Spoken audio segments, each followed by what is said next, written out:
First time in a long time, but back like I never left. Taking each day as it comes, you know me, I don't read ahead. Watch me burn down everything, BDE on the TV set. When I'm in control on the road, you can never really know what's up next.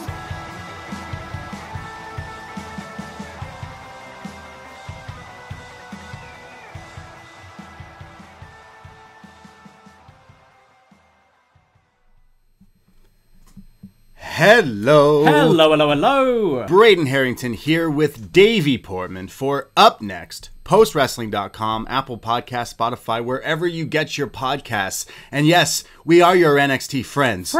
But today, we're not here to talk about NXT. We are not. We're here to talk about death.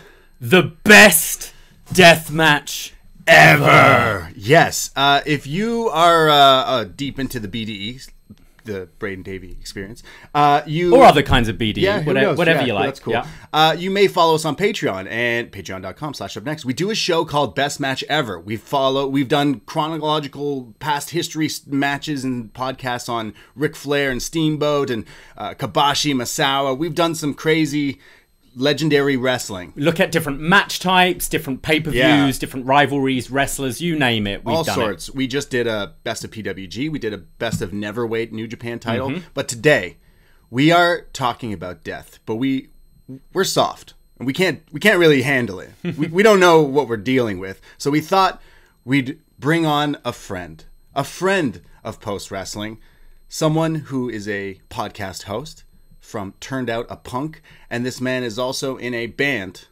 He is very fucked up. Please welcome Damian Abraham. What's up? Hello, good sir. Super old. Wow, I thought you were cool, dude. Mr. Damian, how are you, good sir? It has been a minute. This is the first time you've been on anything Up Next. I'm honored to be here. Thank you very much for having me. I wish I was here under more happy circumstances, but we are here to celebrate the more sinister side of wrestling, the wrestling that's not meant to elicit joy so much as awe and terror. But I'm pleased that I can be here to share this journey with you and usher you into some nightmare experiences. Some people get a wonderful experience out of these kind of matches. Yeah. This makes a lot of people very happy, and not quite sure why, but each their own. Yeah. So Damian, I reached out because look, this weekend is AEW Revolution, and somehow, some way, they're gonna try to pull off the Exploding Barbed Wire death match between Kenny and Mox. So we were in the spirit, and we thought, well, why don't we do a best match ever? And I thought, well, there's only one man I know who's that sick and that twisted, and just seems to be the king of this kind of stuff. Because I'm not sure if you've watched the documentary series The Wrestlers, but Damian is also the host on that, and you happen to do a few episodes on different stuff, but one of them was Deathmatch, and I fucking loved it. Yeah, great show, by the way. I highly recommend that show. We here in Canada, we have Crave, and it's on there. Great stuff. Yeah, I rewatched it last night in prep for this. Great episode, and really looking forward to getting into all these fucked up matches. Fucked up matches. Yeah. So what's first of all, what's going on? Because we're like in a pandemic, and we're doing this via Zoom. Because a long time ago, you did a podcast with me once before, and you said that the next time we do a show, you were going to get me fucked up. But we can't do that. It's over Zoom today. So one day, I'll still hold you to it. We'll do those dabs one day. But we'll do a live one in a vape lounge one day. Yeah. Yes, I'm definitely down, brother. Yes, definitely. But you are a Toronto legend, I have to say. You're a hero in this city, I must say. Well, that is very kind of you to say. I think infamous to some, definitely, rather than famous to some.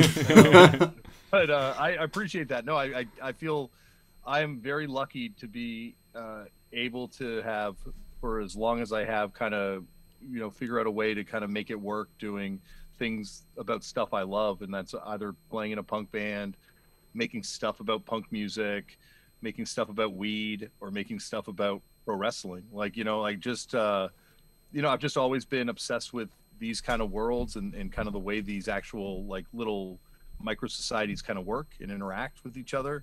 and just tried to immerse myself in it. I've been lucky that I've been able to do a bunch of different things in areas I love. But yeah, the Wrestlers was definitely the best experience of my life creatively. Making that show was a dream come true. I mean, being a dream come true, you got to hang out with Kota Ibushi. You got to hang out with God, dude.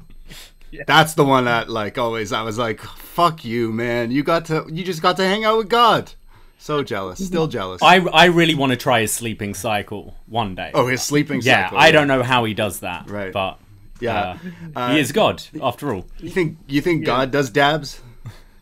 No, I don't think God smokes weed at all. I think when I mentioned to Kota the cannabis stuff, he was just laughing. Just what? He's you are a drug user. I don't want to.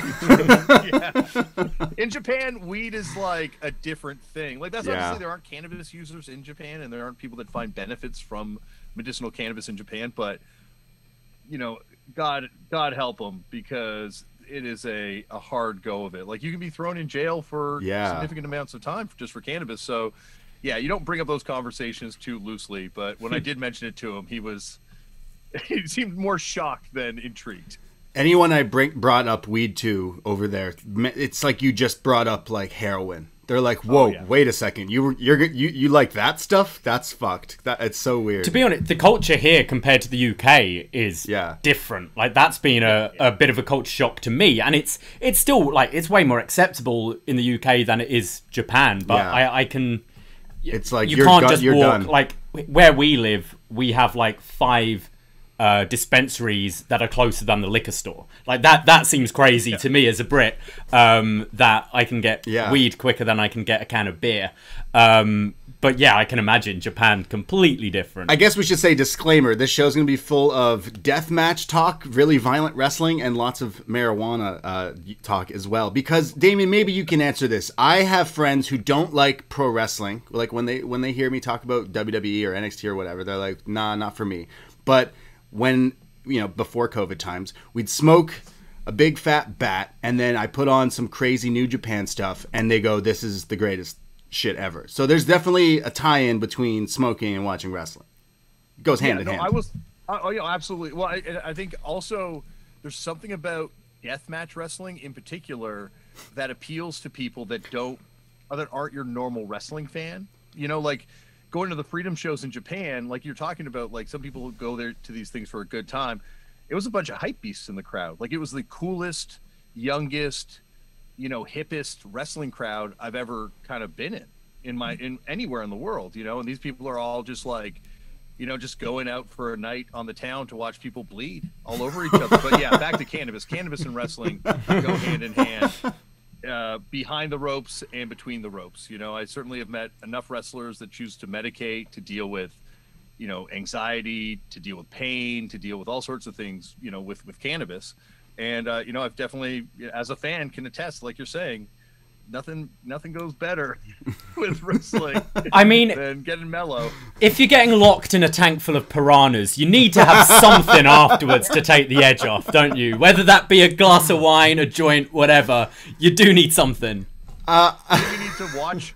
I think even watching it, you need something to do. I definitely did. I saw you sent me, you handpicked some of these matches, and some of them sounded so fucked that I knew I had to get just blitz before watching.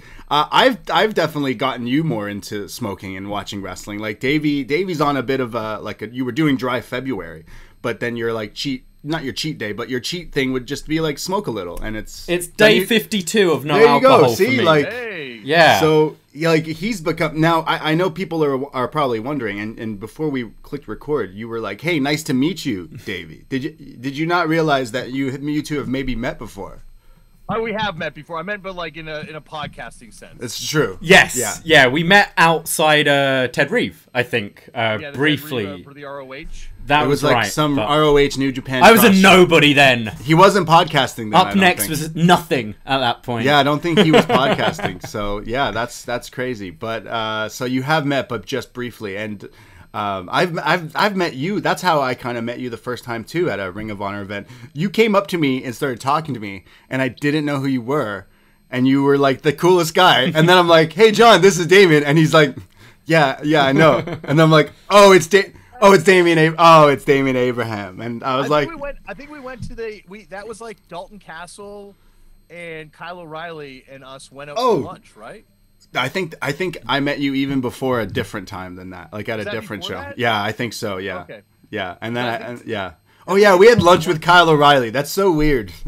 Yeah, it was and it was supposed to be Bobby Fish and Kyle O'Reilly, but Bobby Fish couldn't get in the country, so it was just he wasn't wearing his mask. He wasn't wearing his mask.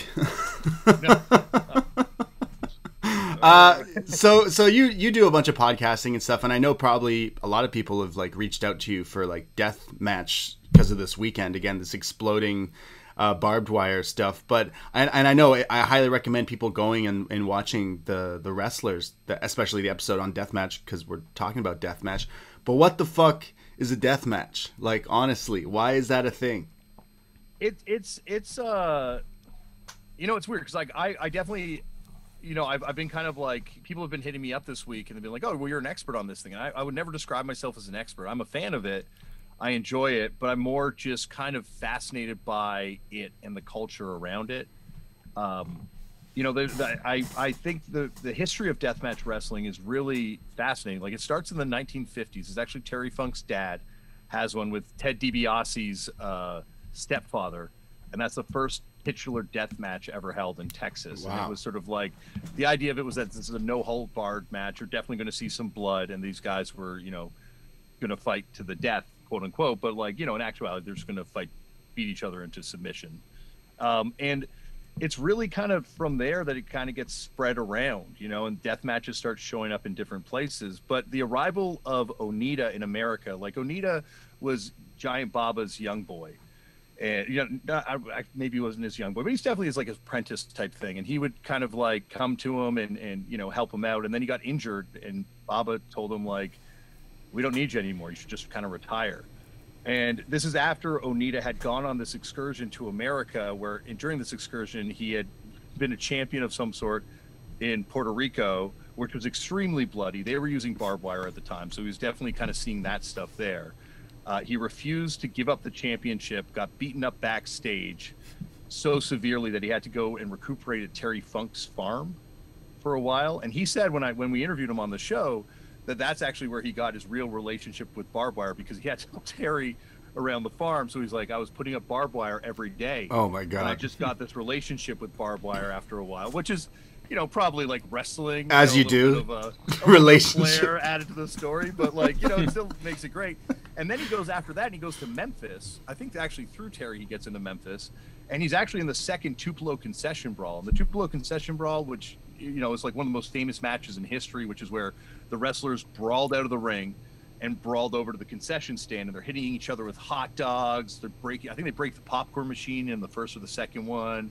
They're like, it's very, over the top, very kind of gaga, like, some would say it's like the birth of garbage wrestling, but it's also kind of the birth of hardcore wrestling. And I think it's kind of these dual influences of this sort of like super serious deathmatch culture and this sort of Puerto Rico blood culture with this sort of Memphis over the top gonzo wrestling. And Onita takes these two kind of twin influences, comes back to Japan, and kind of with the help of Victor Quiones and all these other sort of figures from all over the world, puts together this FMW company and really puts deathmatch wrestling on the map. And they are the ones that introduce the Exploding Barbed Wire deathmatch, and they also introduce all sorts of other wild things, and it becomes a huge influence on Paul Heyman, and then it becomes, so it's almost like this cultural ball that's being kicked around the world. It goes from America to Puerto Rico, and then it's Puerto Rico back to America, and then America to Japan, and then Japan back to America, and then it's kind of like music. Back to Japan.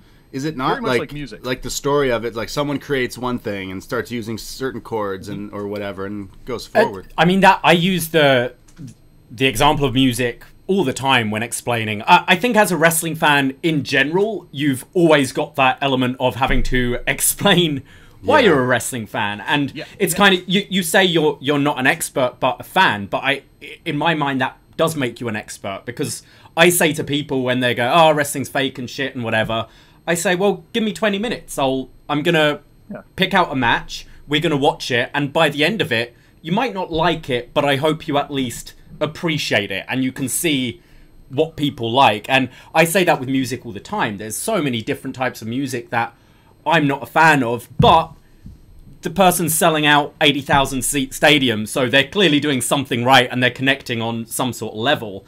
And I think with death matches in wrestling is almost what wrestling is to non-wrestling fans. It's, you get wrestling fans go, yeah, I don't get it. It's like death metal, where you go, no, it's just screaming, I don't see any artistry in it at all. But then it connects with people, and it connects with you, Damian, as well. And some of these matches for me, which we're going to talk about, I can absolutely see the artistry in it.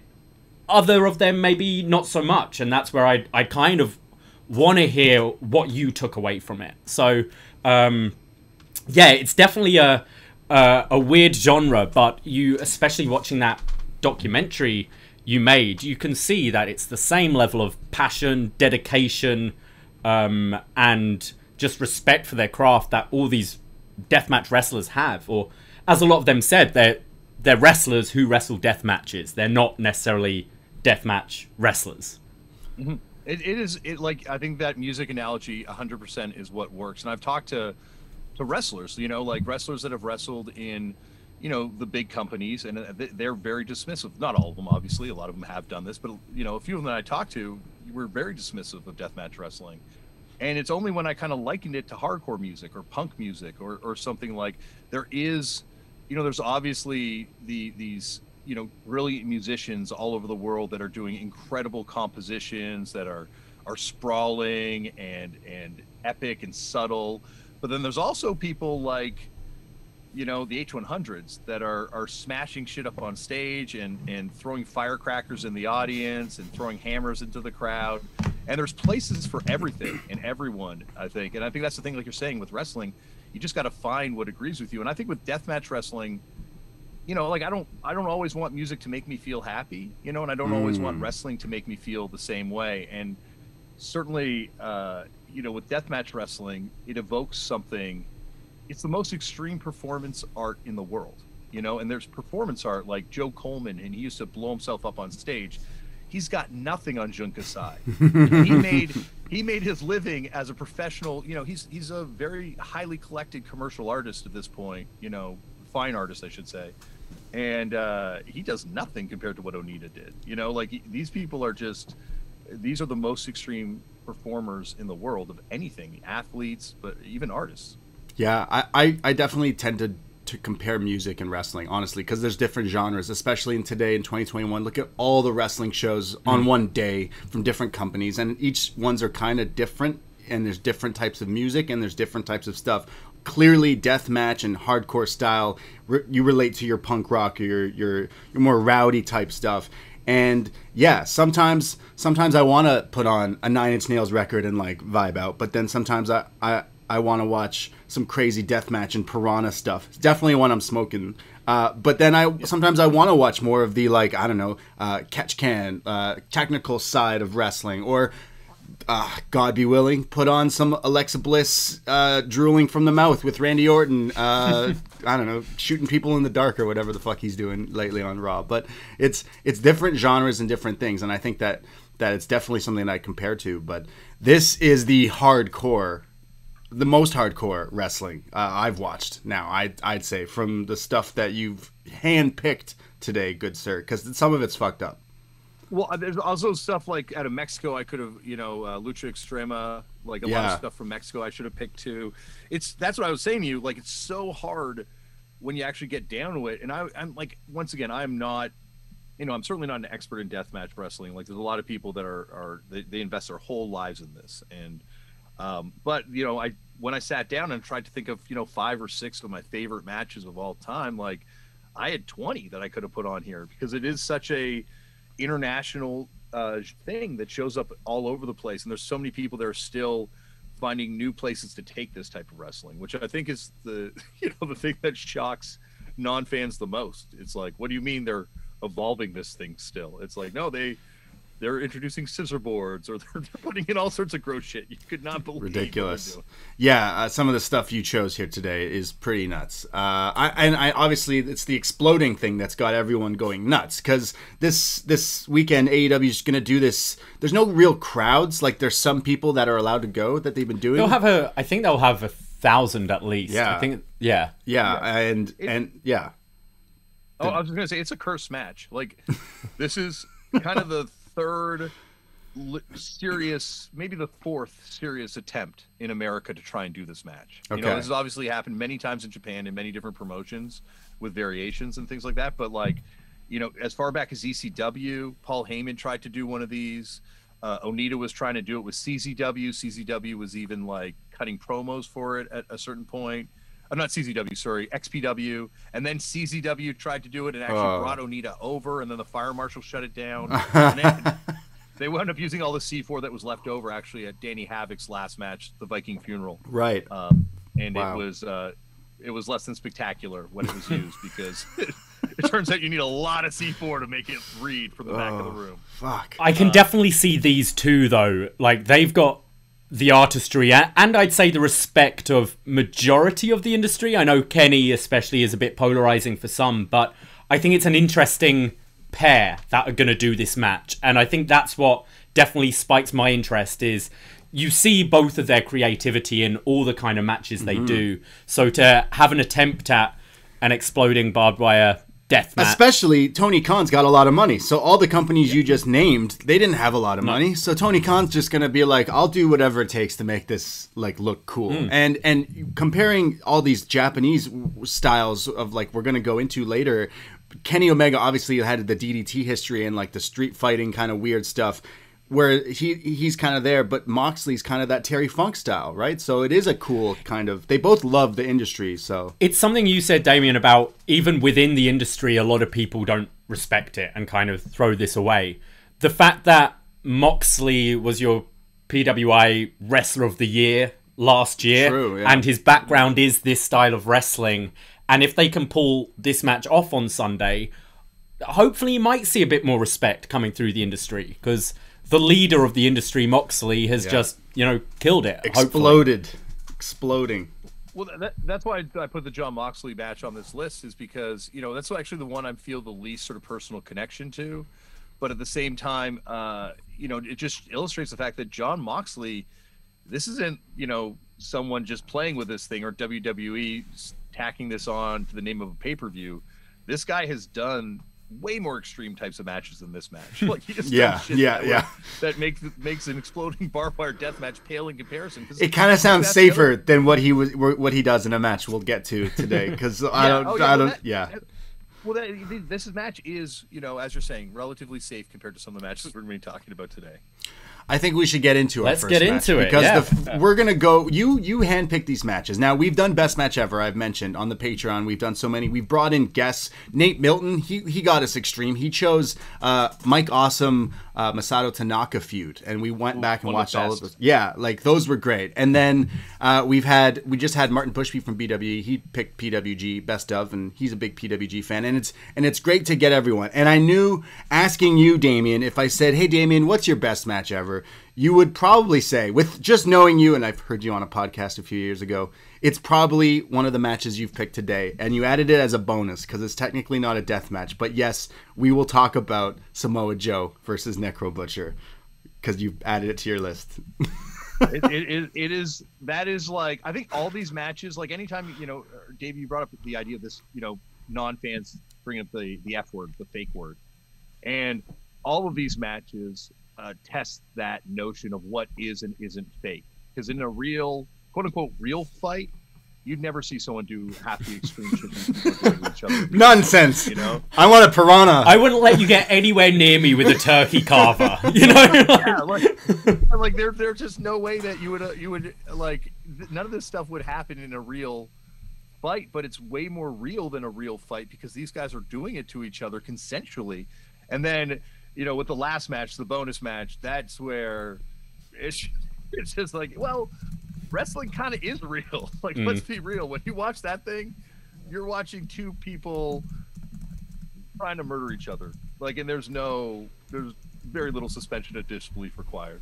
Yeah, definitely, and especially in some of these strange gimmick ones. But the reason we're talking about the death is because of the exploding barbed wire. So I'm going to go through the matches you picked here, Damian, and they are all literally fucked up. And the first one is, in fact, the exploding barbed wire time bomb death match, if you want to be specific here. The longer the title of the match is, the more excited I get.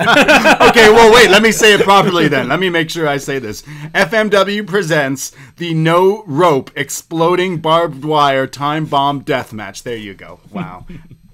Yeah, and I believe you're going to do a dab before every match here. To start this one off, I'm going to do the Tuna Kush FSE, which is full spectrum extract. Wow. Which is a Tuna Kush cannabis extract. Gonna get you wavy. Well, the reason I want to do Tuna Kush is because Tuna Kush is actually arguably the cannabis strain that kind of kicks off the cannabis boom in Canada. It was a strain developed by the people that first decided that they were going to package weed in tuna cans. Okay, yes. Across Canada. So and this was the name of the strain. And it was called that because every time you bought it from BC, you'd open the can and the smell would hit you. You'd be like, "Oh, it's a Tuna Kush." So this purports to be that original strain in extract form. I had a dab. Yeah, a dab. What is it? Can you explain to people what a dab is? Yes, absolutely. So my wife had the best analogy I think I've ever heard for this, which is it's the espresso of weed. So if cannabis is coffee. Yeah, so you're taking it down, you're distilling it down to its pure essence. So I'm removing all the wax, all the plant matter, all the carbon that would make the plant bud, and I'm just leaving the cannabinoids and the terpenes. Wow. And so you're left with something that's really clean, very little kind of, well, a lot of lung irritation if you smoke a huge dab, definitely. Right. Very little lung irritation from the smoke. I've been trying to get this guy to do it. No, I've had one once. Oh. And it was with our friend Taylor. Right. And then it was at a dispensary at like College and Spadina. Yeah. And then just attempting to walk down Spadina through Chinatown was the most fucking distressful thing of my life. Oh. It felt like, you know that game where you're the frog trying to cross the road? Yeah. Frogger, is it? Yeah. We both suddenly turned to each other at the same time and went, "Are you in a video game right now?" Because Chinatown gets busy and a lot of people kind of bump into you anyway, and trying to navigate around that was, I think that was it for me. Yeah, I did a dab bar. There's a popular one. They're closed down because as soon as legal places came to Canada, a lot of the cool spots that like community spots kind of unfortunately kind of disappeared. And I used to go. You could go on Tuesdays and get $2 dabs at places, and like, oh man, I would not like realize that they could get you good. Like you could be zonked for like 3 hours straight, as Damian is doing a dab right now. Damian mentioned like lounges in Toronto used to be a thing where you could go and like vape and stuff and smoke weed, and there used to be like comedy shows and such. I used to see comedians go in and just rip like 3 dabs and then continue to do their set, and I was like, how can you do that? And like Rita. Yeah. Yeah, that's exactly who I used to go see a lot, and I was like, bro, that is impressive. Like I podcast a lot and I smoke a lot, and I can gauge how much I can smoke while doing a show to stay on function here. But sometimes if I'm smoking, I like blunts and joints, and if I smoke a big one, I'll be out of my mind. I won't be able to do a show. So I feel comfortable with you now. I feel like if we talk about it, if it's out in the open, then it's okay. So it's all right. And again, if you're honest about being fucked up, then you're not fucked up. You're just being honest. Then I'm always honest. Yeah, exactly. I was doing like some podcast thing for bands down in Washington, D.C., where it's kind of legal. Like, because Washington, D.C. isn't a state, they've legalized, but they can't actually go legal. So it's all gray market. That's so stupid. It's all just like underground stuff. And so I went to hang out with this guy, Bone Homie, and he's got like a huge Instagram following, just being famous for doing massive fucking dabs. Like massive dabs. Oh, I may have seen this guy then. My buddy always sends me people doing weird things like that. He's got like a big beard and slick back hair, and he's always like playing music and dancing with his shirt off a lot. And you like. We're doing a dab pen now, by the way. I decided that. I saw that. Yeah. It's just one of the cartridges that you get in the what is it? The lunch pen, whatever. Leafy pen, spinach. That's what it's called. Same One stuff, of your 5 a day as well. Is it spinach? Spinach? Yeah, it's good for you. I like spinach. Yeah. So now that we're all prepped for this, is the match most people this is the first one. Yeah, people were expecting us to definitely be talking about this. This is the match we're here to talk about. Everything else to me is just extra amazing things on top of this. But let's go into this. FMW, the anniversary show, the 4th anniversary show, May 5th, 1993, at the Kawasaki Stadium in Kawasaki, Japan. Apparently 41,000 in attendance is what Cage Match Holy states, shit, what? Which is fucking nuts. But yeah, stadium show here. It looked like it. Like, yeah, actually. Yeah, you believe it when it doesn't pan. Yeah, actually, like, I believe it because it was pretty loud. Yeah. The crowd is pretty loud here. So this, like we mentioned, is a no-rope exploding barbed wire time bomb death match. Say that 10 times fast. And this is a match between Terry Funk and Atsushi Onita. Atsushi. I am going to make so many mess ups, but I'm definitely trying. Believe me, my pronunciation isn't very good either, so but I'm correcting you like I know what I'm doing. I appreciate it, though. And this, right away, like you said, there's a large crowd here because they are hyped. The themes hit, they come out, epic entrances. Also, the referee has the best ref outfit in all of history of professional wrestling. Sorry, Red Shoes, but this is Samurai. It's the beekeeper from Wonder Man, from Wonder Vision, isn't it? Yeah, he looks like full on hazmat suit. This is the Silver Samurai from the X-Men cartoons or comics. Like, this guy is like, I'm not getting exploded or getting cut. I'm rocking a Silver Samurai I think outfit. really sells the danger of the match, though. Some of the others after this we're going to go on to, and the ref is just in their typical referee gear, and you're like, what are you doing? Whereas man? here it makes the danger feel even more elevated, because then you see Funk and Onita like in just their regular gear. You think, whoa, you need to take precautions because this guy is in a full hazmat suit right now. Onita comes out to Wild Thing, which is just great. I love the Prozac version of this song. But Onita, this theme is great. This is a banger. This is the crowd is going wild for this. And Terry Funk, he always... I can't believe you just said you like a Prozac. I love Prozac, and I always support local Canadian music. Prozac's your Aqua. I was going to say they're no Aqua, are they? Yeah, I'm not I can't say I'm a big fan of Aqua, but I like Prozac over Aqua. So that would be a good... There was a wrestler at Smash Wrestling who used to come out to Prozac, and it was so lame. It was WW. And I was like, dude, you need to change this right away. It sucks to be you. I know. That would be a good one. That's the best song, yeah. Onita probably does not like Prozac. He comes out here with some barbed wire. There's no ropes here. But Terry Funk, I have written, is in some Hot Topic pants, because usually I'm used to seeing him in the classic Terry Funk tights. But here he's like, I need to wear like some padding under this, because who knows what's going to happen. So to let everyone know, there's barbed wire everywhere, and it's rigged with explosives. So these guys are going to fight. The ref checks them before the match to be like, hey, make sure there's nothing dangerous. No one's got any brass knucks on them. You don't got any weapons, right?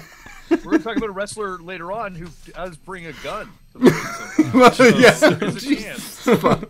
So, I mean, it is death match. Jesus. If it's not barbed wire or a bomb, it's not allowed. Yeah, you're not allowed to use it. This is only exploding barbed wire. So the ref checks them. I got a laugh out of that. They lock up in a test of strength right away. Funk and Onita here. Because neither of them want to get anywhere near this barbed wire. Funk gets the upper hand by punching him, and then...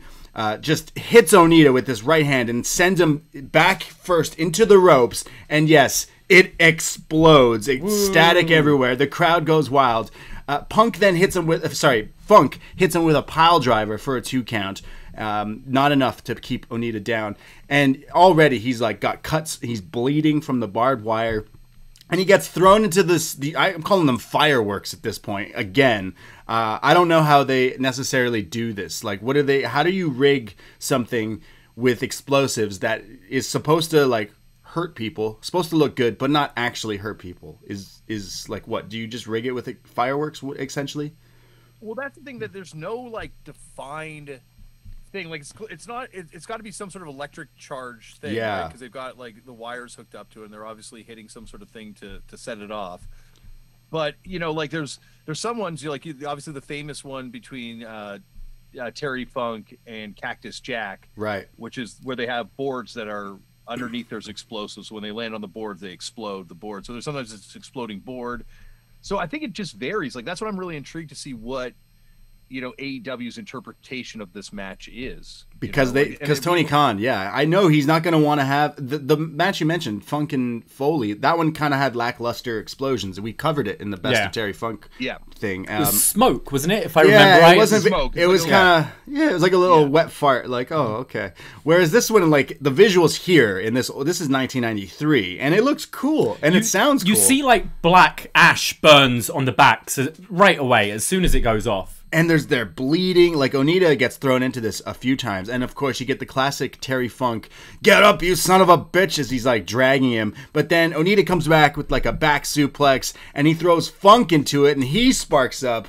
Onita hits him with a DDT and like a headbutt, and there's now blood on both of these guys. Funk is doing the classic Terry stuff where he's got the blood in his eyes, he can't see, so he starts swinging for anyone. He's swinging for the ref, and the ref's in his samurai suit like, bro, chill, you don't want to hit me. Then there's a 5-minute countdown clock, which is just this scary. It's like a movie, like Godzilla, when like the end of the world, like a war aid. Air raid, like counting down here for the remainder. Because at the end of this 5 minutes, it means the ring's just gonna explode. Yeah, because why not? So the guys continue to fight. There's the classic spinning toe hold, but then it's countered. He's booted into the barbed wire, but he's still alive somehow. He's bleeding though. There's another DDT from Onita, who gets on top of Funk. They're bleeding. They're covered in ash, and he pins him. He pins Terry Funk. Therefore, technically, the match is over. But Terry Funk is so upset that he took the pinfall here that he just starts, he gets up and just starts choking Onita now. And he's like, no, I'm not letting this end this way, and just starts to like choke him, and he hits the referee. He's going after the ref again. There's then like the thunder. Sorry, I think it was the thunder power bomb that he did pin him with. But while Funk is beating him up, look, the horns are still going off, the air raid thing, the countdown. Onita finally fights off Funk and goes to leave. He lays Funk out in the middle of the ring with that thunder powerbomb thing. But then it's like something comes over him, the emotion. He looks back, the ring is there, the timer's going, Funk's alone in the ring, and it's going to fucking explode. So Onita, the good guy in this movie, turns around, goes back into the ring. He slaps the shit out of Terry. Wake up, let's go. But Terry's not moving. So he jumps on top of him as the countdown goes down and the ring explodes.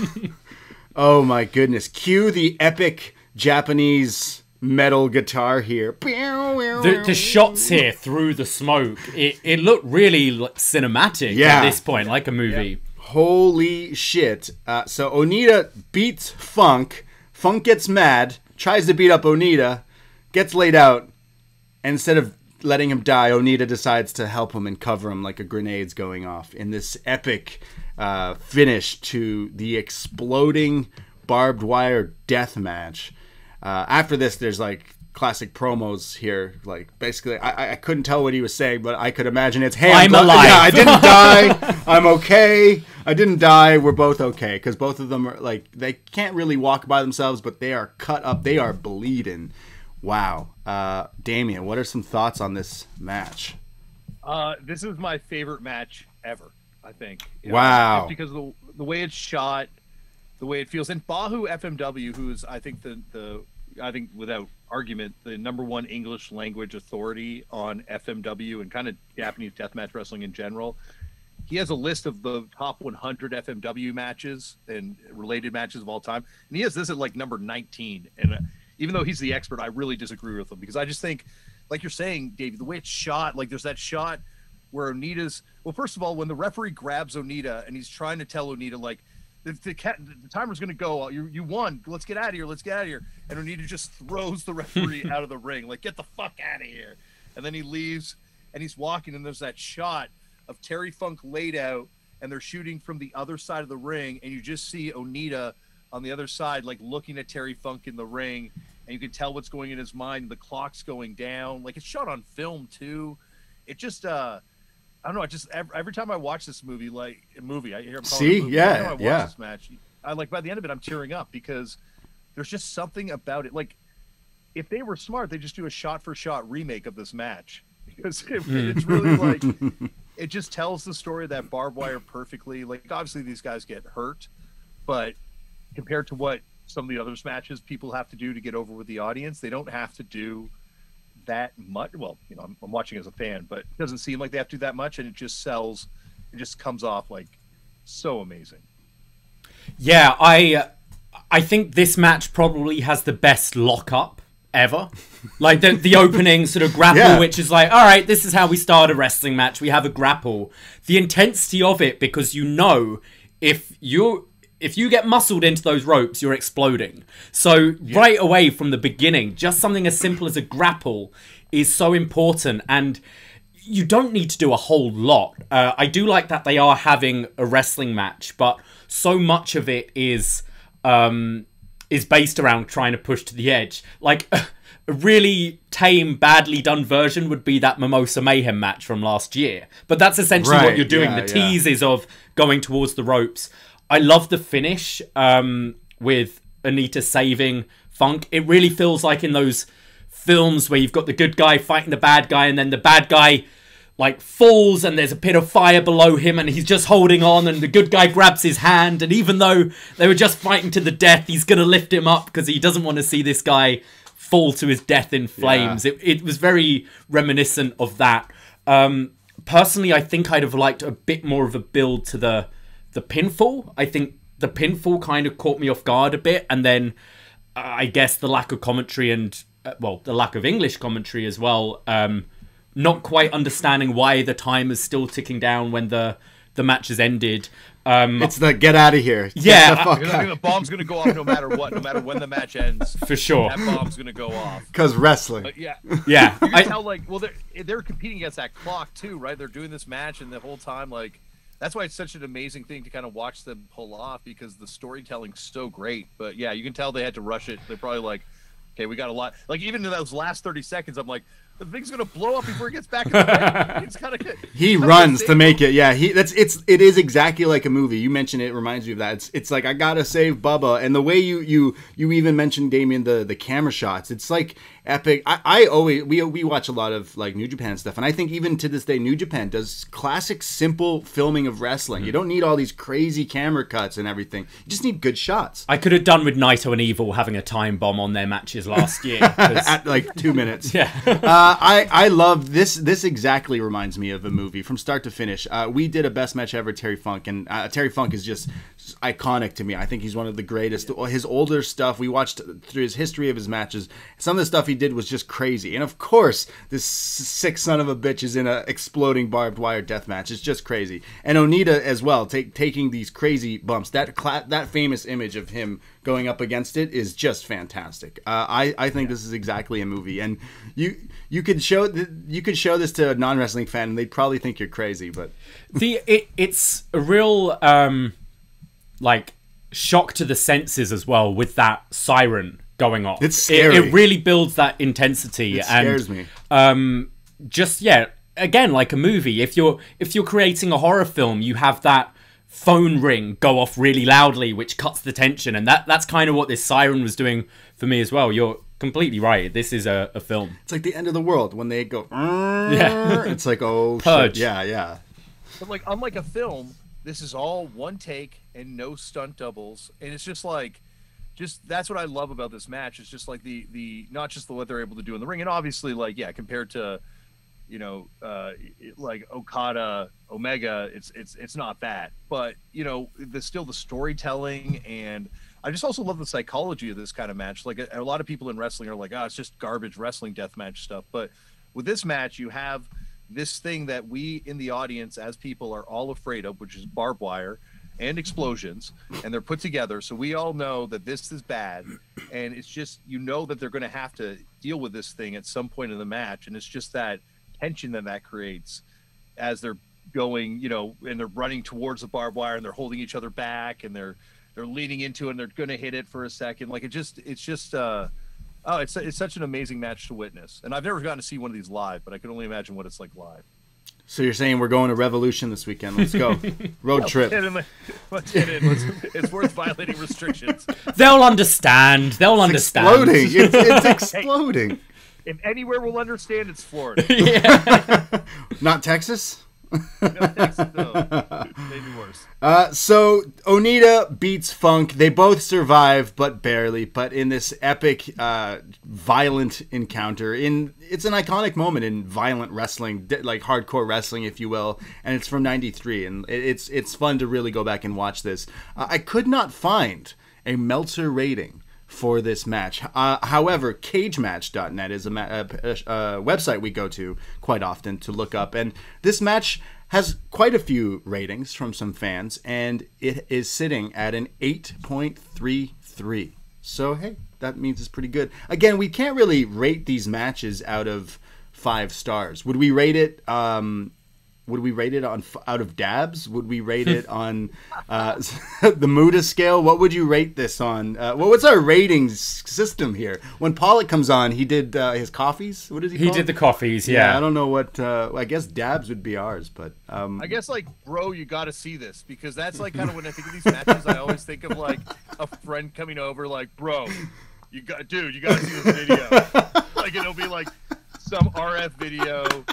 Yo, I've the death match. Yeah, all right, yeah. That is all of these things we're gonna talk about are on really high on that then, because I want to show everyone these things. All of these matches. Sorry, go ahead, Damian. No, I was just gonna say, these are all things that when people come over to my house, I, in my social awkwardness, misread the situation, to throw something like this on, and freak the fuck out of them very quickly. This one would be tame then. This one out of the other stuff would be more tame, yeah. Even though it's exploding barbed wire deathmatch. Yeah. I can't tell you how many people have come on the podcast that I've hit it off with, and then they're like, "Oh, you know, like, you do this wrestling series. Let me check it out sometime." And I'll send them the episode from the Congo where the woman castrates the guy, and I'll just never hear back. Like the last communication. So yeah, all of these matches to me just remind me of when like WinMX and LimeWire were a thing, and you'd go and type in WWF and just see what comes up. Yeah. And then you'd see, Exploding Barbed Wire Time Bomb Deathmatch. Click on that on your dial-up, and 3 weeks later you'll watch the final clip 10 of it. seconds of the finish of like some stacked tables. And you go, that's crazy. Yeah, that's definitely it. Well, I can't say we're gonna rate these matches out of 5 stars. So let's go with that then. Let's say out of 5, bro, you gotta see this. And just out of violence, I'd say this to me is like just shot beautifully, and I'd say it's like at a 4.5. I'd say around there. It doesn't quite get into the like some of the craziness out of here, so I'll say a 4 for this one to be straight, because some of the other ones get a lot more hardcore, just because they're also a lot more modern. This is from 1993, but this is still something I would say is a classic moment. But I'm gonna go 4, bro. You got to see this. 4 dabs, tuna kush. I went. It's so hard grading these things because it's so different from like the wrestling we tend to watch. I went 3.5. I think I would have liked a bit more from the actual wrestling. You wanted to see them die, especially building up to that finish. I'd have like the actual pinfall finish. I'd have definitely liked a bit more. I think there were a few more teases they could have done throughout. But just the cinematic effect of it is great. It's fantastic. If I was grading this on kind of a Cinematch scale, it would be higher. Oh, it would be 10. I'm going 3.5 for this one. You know what? I think you've kind of hit the nail there, because that's probably why AEW is doing this. They watch this and go, this is more of a movie, and we're in this era right now where that's kind of hot. So why not kind of do that, but in maybe one shot? Also, you can have the crowd at a safe enough distance to explode shit now. Whereas if you're selling out Daly's place, you can't really do that. Damien, where do you rate this? As I said before, this is probably one of my favorite matches of all time. I go 5 because to me, the Onita Terry Funk thing tells kind of the history of Japanese wrestling in a weird way, like modern, well, I guess Japanese wrestling post Ricky Dozan, where you have the idea of the gaijin and sort of the Japanese hero triumphing over this sort of menacing gaijin. And I just think that part of that story is told beautifully. I totally understand the lack of wrestling kind of on display in the ring at times, but I think this is something that I would just show someone who's a critic of this type of wrestling and be like, yeah, it's bloody, but you can't argue with the storytelling here.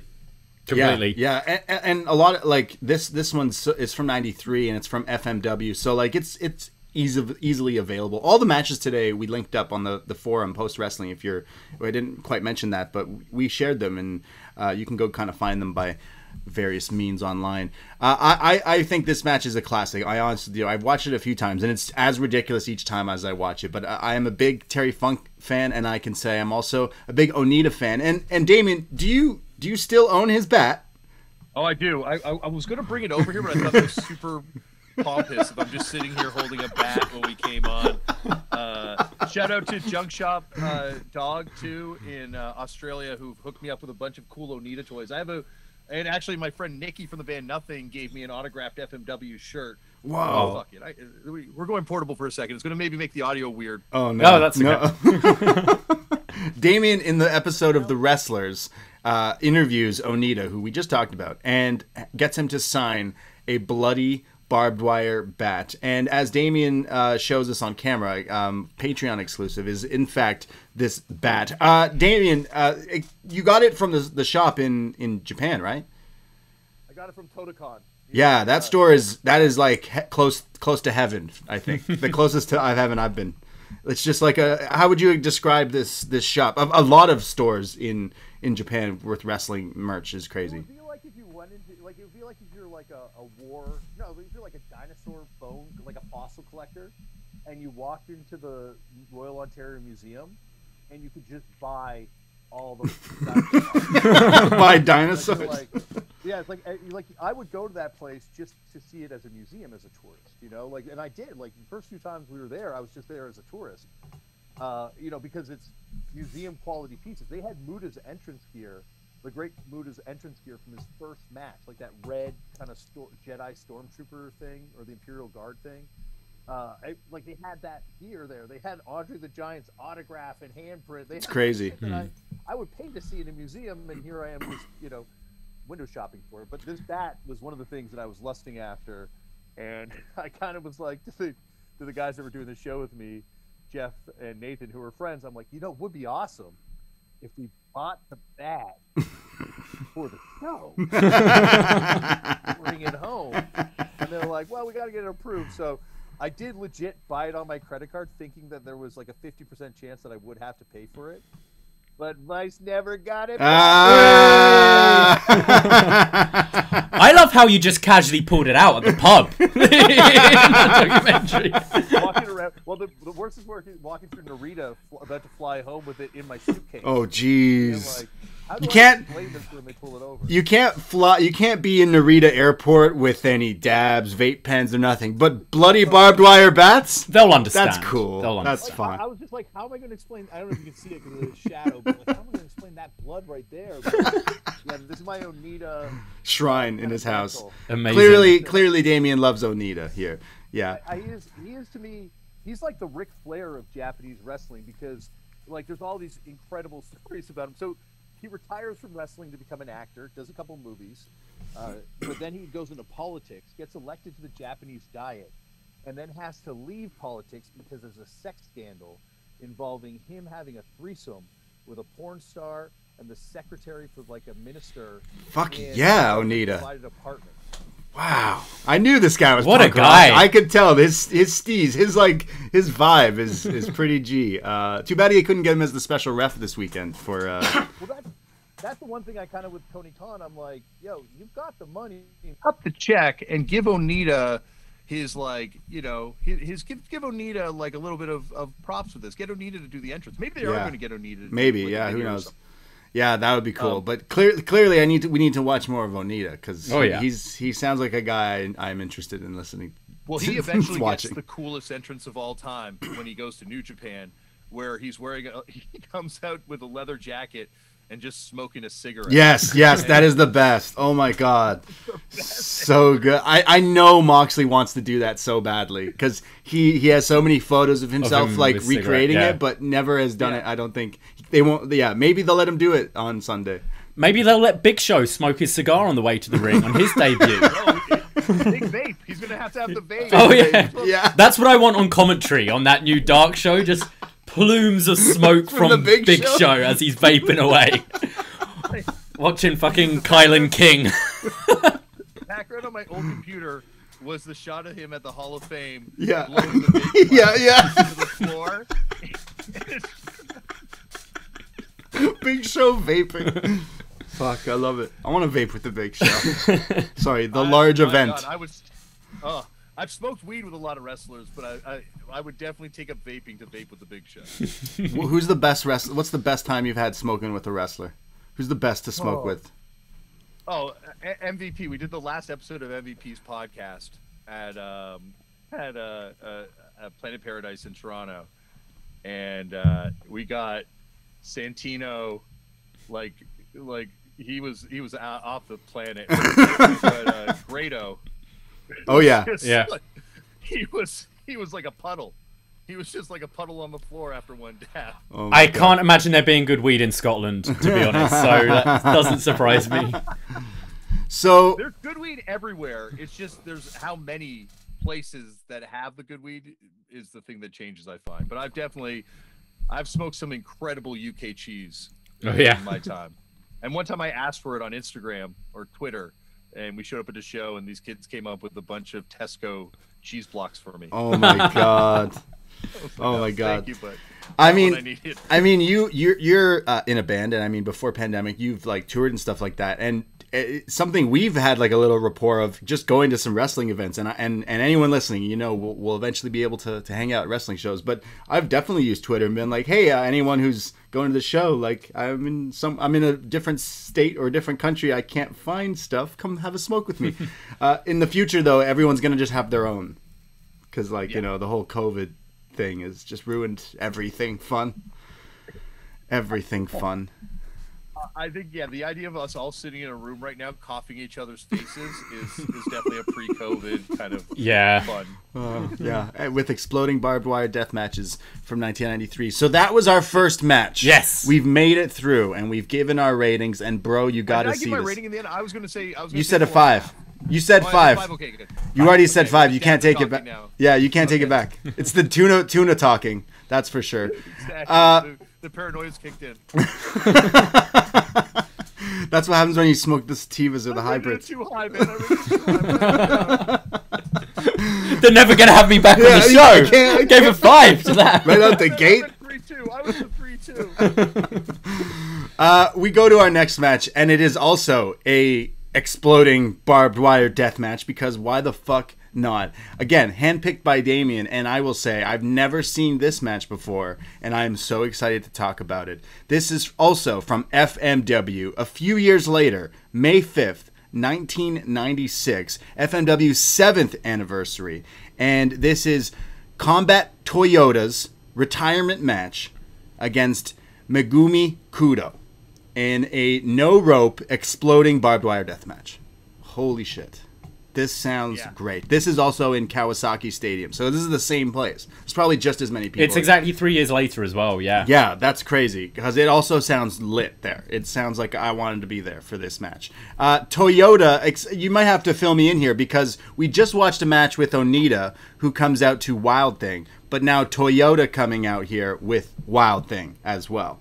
So is this like a homage to Onita? Yeah, like Onita, I'm pretty sure is retired at this point in one of his many retirements, and sort of like he is, you know, on the side of the ring and does come out at the end. But I think the whole thing, if you watch that pre-match promo, there's like they talk about it, you know, doing it for Onita and doing it for the spirit of Onita and how important Onita was. And I think actually they both mentioned how important he was. Onita, you know, and he deserves this stuff because he is a legend and he is a god. but he's never one to let that legend be forgotten. And I think that's one of the big critiques a lot of people have with FMW is that he never, during his tenure with the company, let it be about anyone else but him. And even when Hayabusa, who comes in after him and becomes a big star, I saw you on the rise. We've never had wrestlers in the States like that, have we? No, never. Not currently. Very unique never. to this guy. I did watch your episode where you interviewed him, and anytime someone goes, not to toot my own horn, I was like, oh yeah, all right. I got yeah, Toyoda.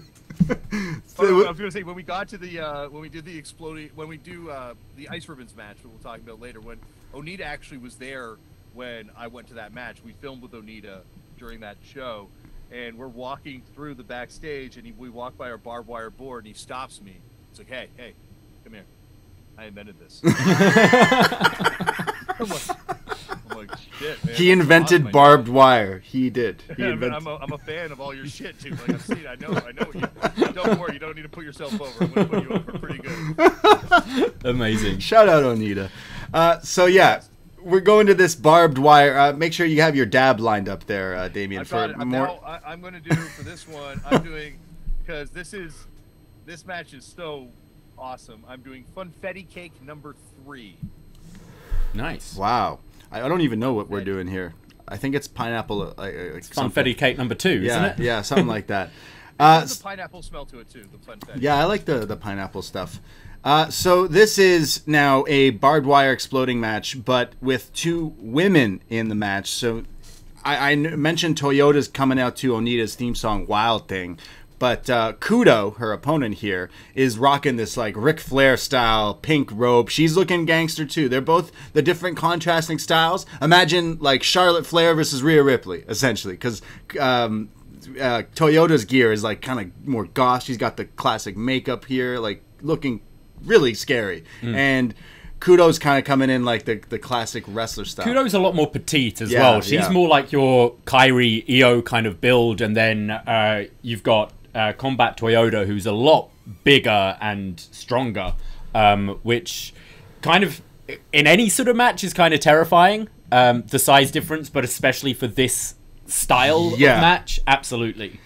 This match starts off, and it's kind of the same rules here, where they fight, there's barbed wire and explosions. I don't need to go more in depth than that. There's like a spot where they start off the match, and they want to like shove each other, but there's roundhouse kicks right away. They kind of go at it a bit differently than we saw previously in a different style of a match, but they're going at it, and they're kind of now shoving each other, dragging each other around. They're pacing it out definitely a lot more slower. They're not just necessarily jumping into these explosions. Again, they're scared of getting ripped up and exploded.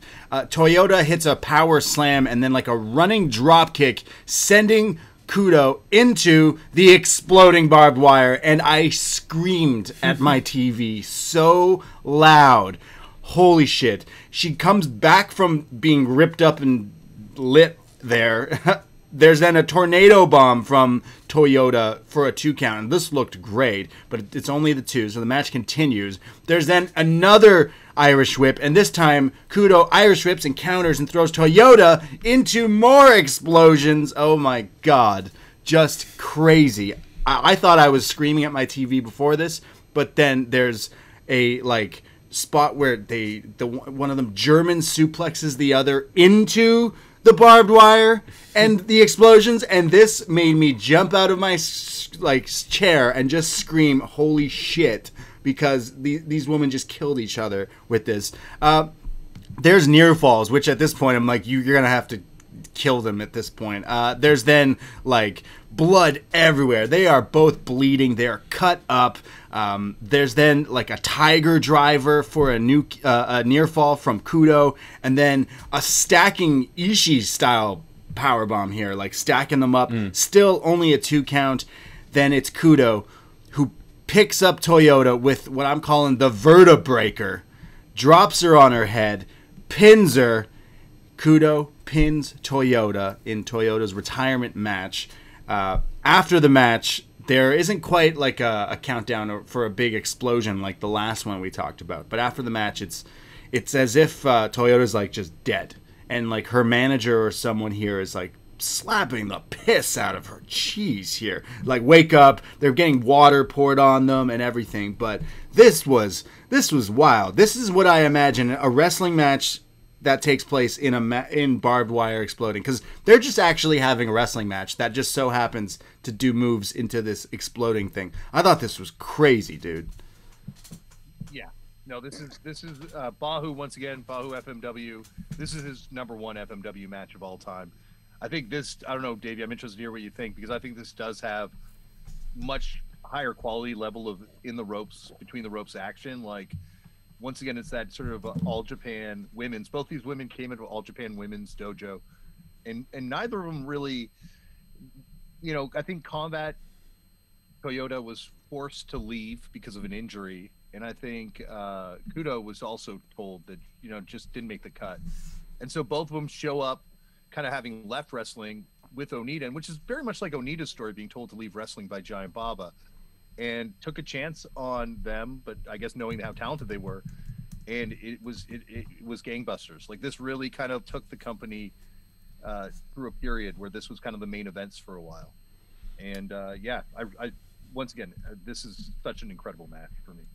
I loved this match. I thought it was great. They totally told a story. They were wrestling like they wanted to win, but you could see both uneasy about going towards the ropes, which makes sense. Like, some of these, I feel people dive too soon into the violence, and it's like it feels like you're asking for that, whereas you should still not be wanting to explode in barbed wire. That one bit in particular I love is when Kudo gets thrown into the ropes and stops herself on the top, barbed wire rope to not hit the actual explosion bit. So the explosion doesn't go off, but in protecting herself from not being exploded, her arms are just like in a crucifix on this barbed wire, and she's holding on to it, trying to keep herself away. But you see the blood just start dripping down the arms. Crazy. And then I think the favorite moment is Kudo with the hip attack that gets caught into the German. It's crazy. Where both explode. It's one of the craziest things I've ever seen in a match, honestly. A counter to like that hip attack into a German, into these ropes that aren't ropes, but barbed wire exploding ropes. It's like, what the fuck? I think for me, just a nitpick, I'd have loved a big explosion at the end. Yeah. Just to finish it off. It, again, kind of like the pinfall in the last one. It was a cool looking move, but you kind of want the German into the ropes and then the pinfall from that, I think, for just an epic end. But I thoroughly enjoyed this match. Well, once again, this has to end with Onita. Onita's the guy who comes in with the suit at the end. Like, he's like slapping her up. Yeah, I don't know. He was really mean, I thought, actually. That's something I love ultimately about Onita.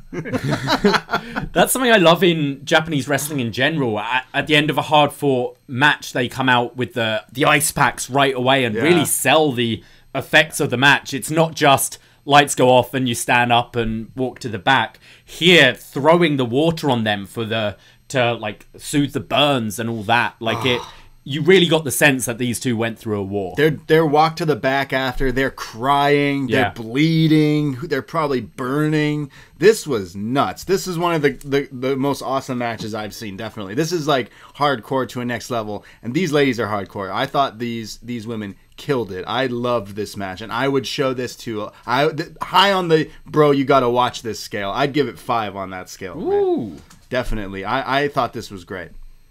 I think this is Sorry, I went 4 1/4 with this one yeah. for me. Just really, really good wrestling match. Loved it. I think I definitely am 5 as well on this one. This is one of my favorite matches as well of all time. Like, it's just there's just something about seeing a match like this, but also the fact that they are still hitting really awesome wrestling moves. Like, it would be a great match if they were just between normal ropes. Yeah, there was no explosions and stuff. So yeah, I'm a huge fan of both these people, and it really, I think, like you're saying, it kind of goes to the fact that there are cultural differences between Japanese approaches to storytelling, where it's a 4-act structure, versus American approach to storytelling, which is a 3-act story structure, or like, I guess, Western, for lack of a better term, but 3-act structure, where we have, so you do have this sort of 4th act, which allows for a lot more, I don't know, like psychology or internal kind of psychology to kind of be played with. I've always found that to be kind of the detriment to the WWE, is that you don't really see the fallout from this stuff, because the reality is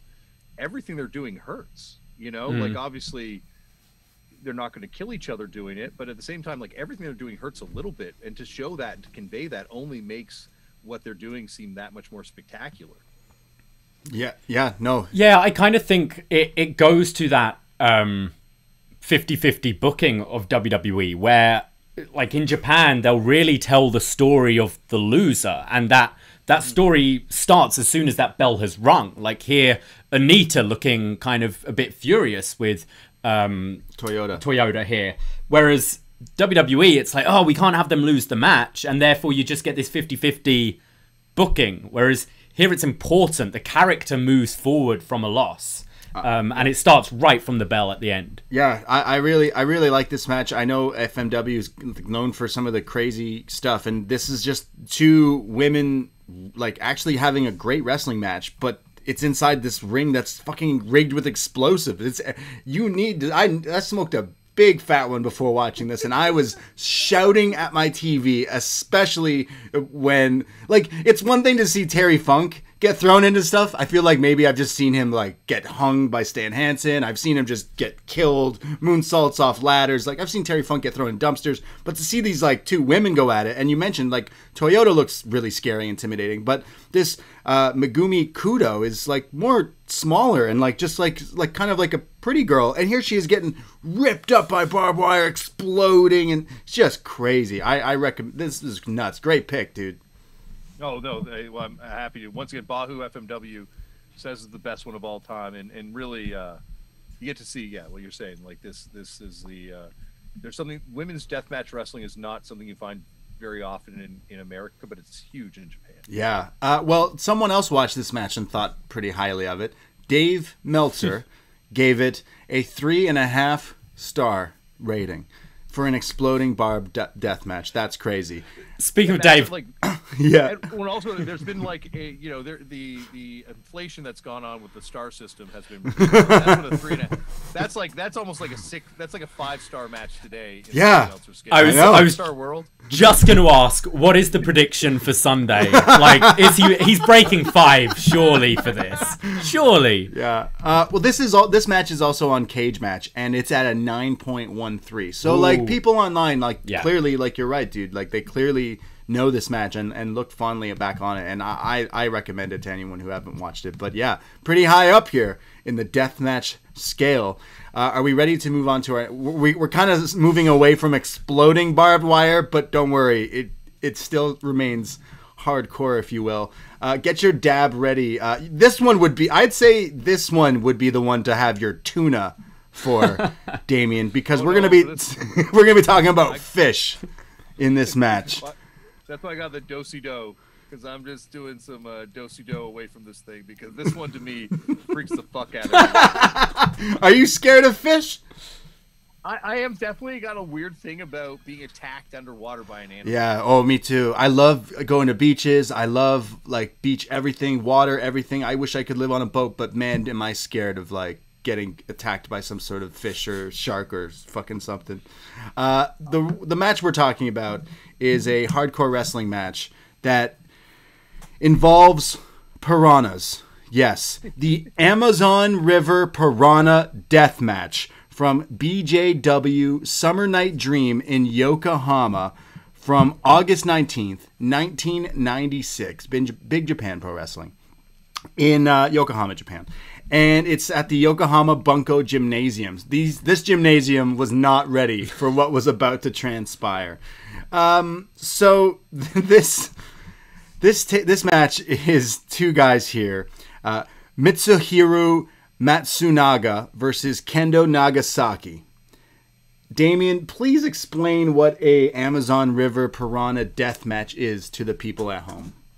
Like, this is one of those ones that I saw on a tape back in the 90s that was circulated around, and it was just, that's when I was like, oh my god, wrestling is so much bigger than I ever understood. I think I knew, because I'd seen wrestlers show up in the WWF from other places, You know, so I knew that stuff was obviously happening in other places in the world with wrestling, but at the same time, like I just figured it was like, you know, a local representation of what I was seeing on TV. I had no idea that this was like, oh no, there's like, it's completely different all over the place.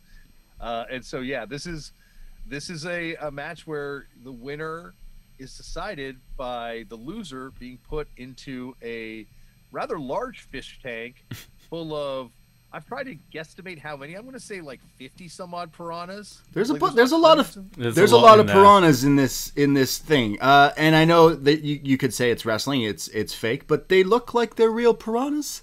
I couldn't. The way they go nuts when the blood hits the water. Yeah, like, that's what made. Yeah. Okay. So. Okay, so this is why we have you on. You're the expert of this. So they have my friend had a piranha, and we used to throw like one, and you'd throw like little bits of hamburger in, and the thing would go fucking crazy and eat it. Oh. So that could also be why I'm scared of this thing. Okay, I've seen one piranha go nuts over a little piece of hamburger. Yeah, I have as well. I mean, I thought they'd just kill you, wouldn't they? They would try to. They'd want to eat at you. I think they want your skin, right, or your flesh, essentially. Yeah. I think you're probably gonna get a lot of holes in you. Like they're little mouths, right? Right. So I think okay. It's like death by 1,000 knives, or what is it? Like a million. Yeah. I did like, before pandemic. I did a bunch of shrooms and went to the aquarium here in Toronto and just stood. I love jellyfish. I'm obsessed with jellyfish. I wish if I ever got like filthy John and Way post wrestling money, I'd have jellyfish tanks in my house. But I went to the piranha one, and if you like put your finger on one end of the tank and kind of move it over, or they follow you. They're very scary. Like through the glass, I'm kind of like shook. I was lit, but they're scary. And here in this match, these guys are wrestling in the middle of the ring.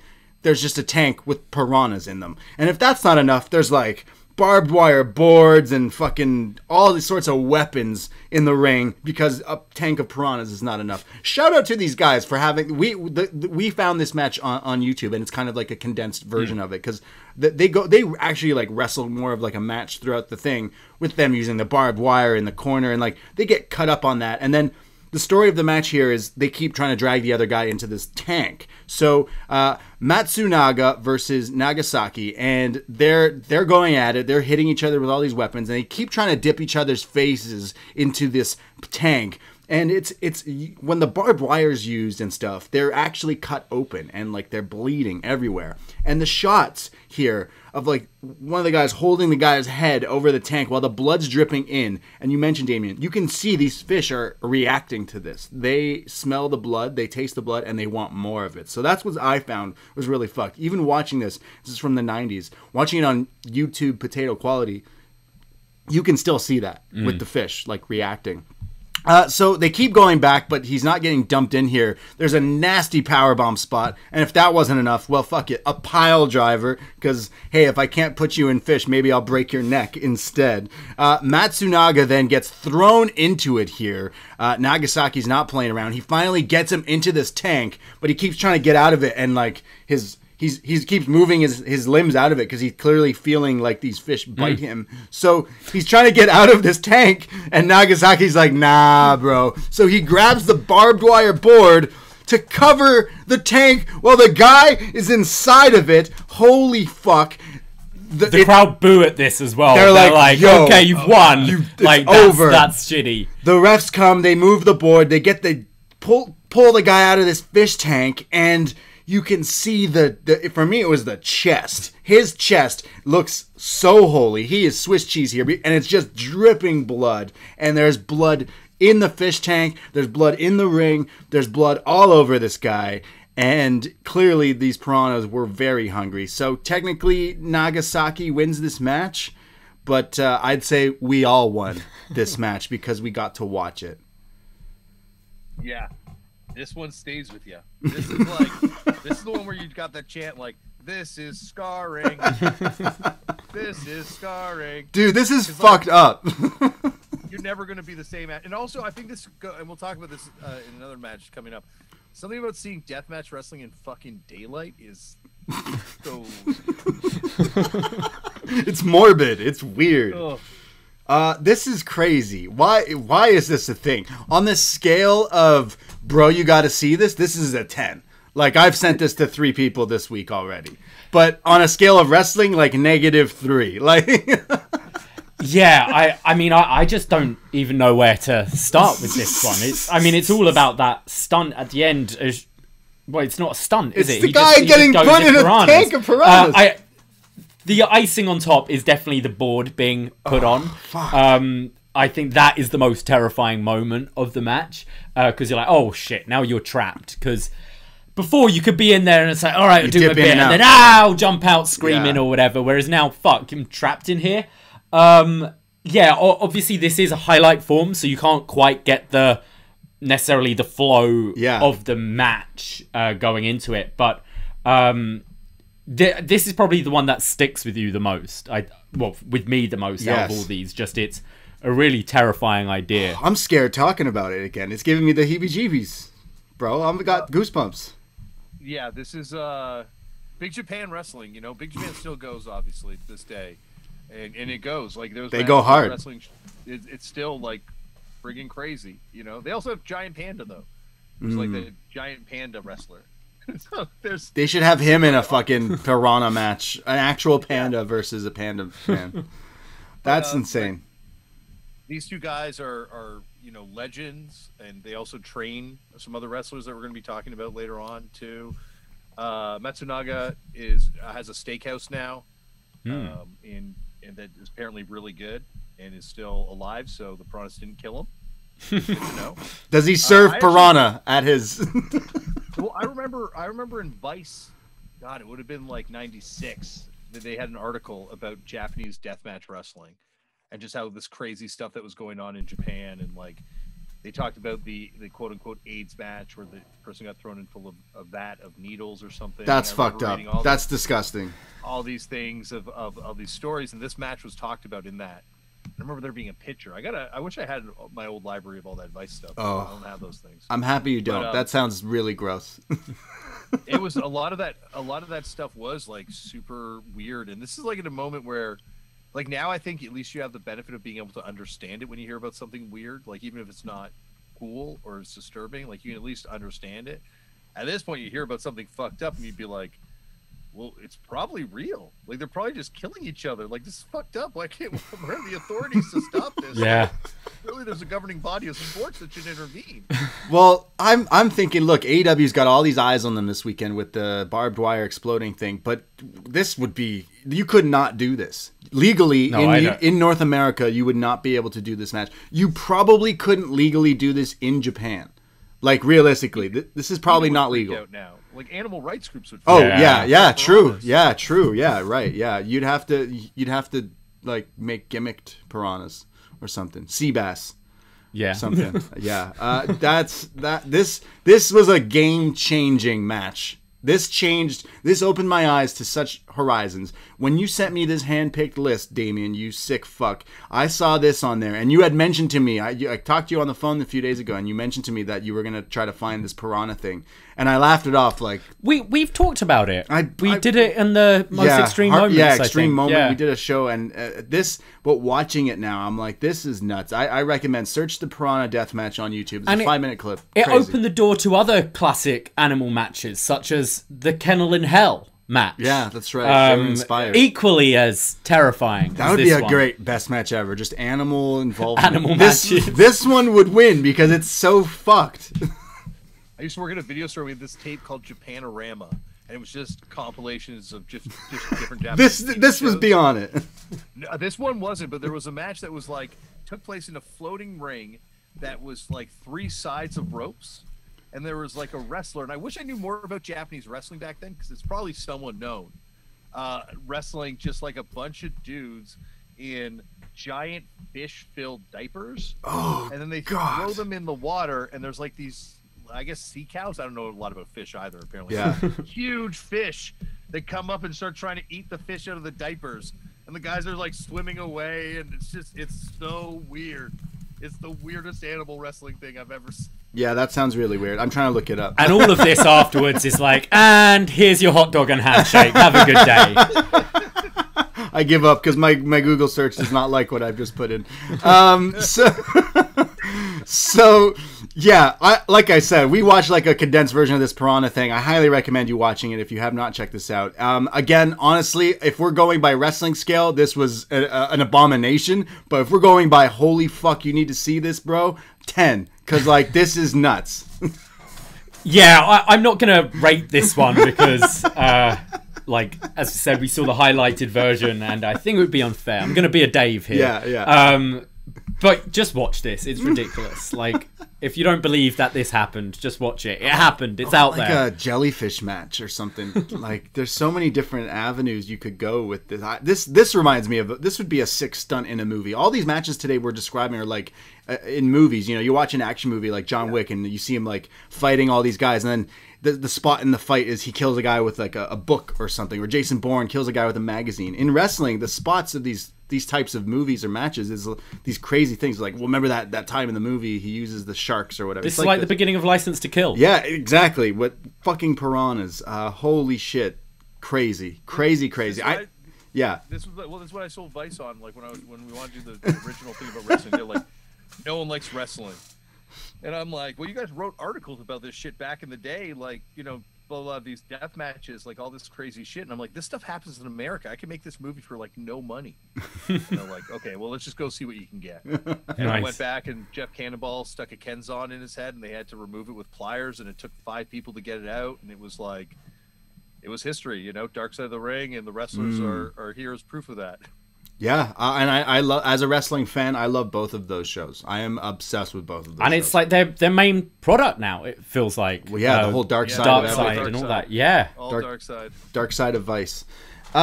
We go. So we all agree that like that is just a fucked up thing, and like instantly is technically a death match, because if you just left the guy in that like tank, he'd die. He'd literally die. So. We're not getting more hardcore than that, but we'll continue on here. Would you have a rating for that at all, or no? I think 5 on it. You got to see it. Yeah, like okay. Out of this is a different rating, and I'd say you have to see this. You have to absolutely have to watch the Amazon River Piranha death match. Just fucked.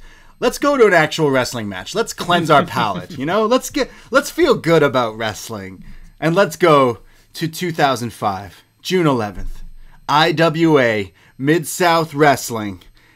This is King of the Indies, if you will. From 2005, we have Samoa Joe taking on the Necro Butcher in the famous ECW arena here, I believe. Is it, Philly here that this is happening in? I think so, right? And they did 2 matches against each other. Yeah. And This has, I'm blanking on who the main commentary guy here is, because he's done a bunch. I think even more so Ring of Honor and stuff. But he's also joined by Eddie Kingston on commentary and CM Punk. Not sure if you've heard of that guy, but he's on commentary. He's done things here and there. Yeah. Well, he's called this epic match. It's probably the best thing on his. That's number 1. I called Necro Butcher. It's just like how Damian would say, "Hi, I'm Damian. I once opened for 2 Chainz." That's what I would lead with, Damian. That would be on my business card. Yeah, I did some other stuff you'd like to. I'm trying to think. We've done some other cool collaborations with rappers. Just give me a second and I'll remember. But, we did some other stuff. But no, this match was first time I saw this thing. It threw suspension of disbelief out the window. Obviously, Necro Butcher, star of the movie The Wrestler with Mickey Rourke, like the real star of The Wrestler with Mickey Rourke. I remember seeing that when he staples the money to his head. Oh, being like, oh wow! And when this happened. This was just when I was getting into independent wrestling, and this was the talk of everything. Like this was just everyone was kind of like, this is the dream match. You've got the guy who's the king of. Like to me, sorry, I'm going down a wormhole now, but like when ECW breaks apart, you basically have 3 promotions kind of taking up different aspects of it. Like the silly stuff winds up being Chikara, CZW winds up being like the more hardcore, super violent stuff, and then Ring of Honor winds up being like the actual more kind of wrestling, capital W wrestling stuff. And Samoa Joe's the star of that. Necro Butcher's definitely the star of CZW and kind of IWA. Mid-South kind of you know, the deathmatch stuff, what people at the time called garbage wrestling, but he was the guy that did so much crazy stuff, like just unbelievably disgusting, horrific things to himself and to the people around him in the ring. And so to watch these two people go against each other was kind of like the dream match. Yeah, this is a dream match, and it's such a strange thing. You mentioned the wrestler; he's the guy who does all the hardcore stuff with there, and he's known as hardcore. So I'd say 2005 Samoa Joe was so hot at the time. Oh yeah. Whether it be his Ring of Honor, TNA stuff, he was killing it. So yeah, to see these guys is definitely a dream match. They call it on commentary right away that it's 420 booking. Because they're like, oh, this is a dream match. And it's like, no, we just decided how fucked would it be if you saw these guys fight. And that's exactly it. So I think that's the only thing these two guys probably have in common, too. Yeah. Can't see them hanging out much, really. No. Yeah, true. Unless it's to pass that joint, I don't think they were going to be doing that together. No, I don't know if you want to share a joint with Necro Butcher. Yeah. Well, the story about him going to his audition, he told us on Colt Cabana's podcast years ago, when he was going to the wrestlers, apparently that part was written about him, but he was going to audition for it, not knowing that it was actually written about him. And him and his brother were driving up to like New York City and from Virginia or somewhere, and everywhere they stopped, they'd smoke a joint. Every stop. So he said by the time they got to the audition, he's like, we had smoked 25. Oh, so he just lit and got the part because he's lit. Nailed it. So Necro Butcher versus Samoa Joe. It starts off with who needs a ref, because they basically just like fuck off the ref and just start to fight. And I mean fight. It's a slugfest where they're slapping the piss out of each other. Joe hits his classic suicide dive, and not this WWE main roster suicide dive push type move. This is Joe flying through the air with a forearm to the guy's face. Just crazy. They start fighting around the crowd, and already Necro Butcher is bleeding from taking some of these strikes from Joe to the ground. His face is bleeding. They start fighting to the crowd here. All the chairs are getting thrown away. Joe goes for his classic power slam.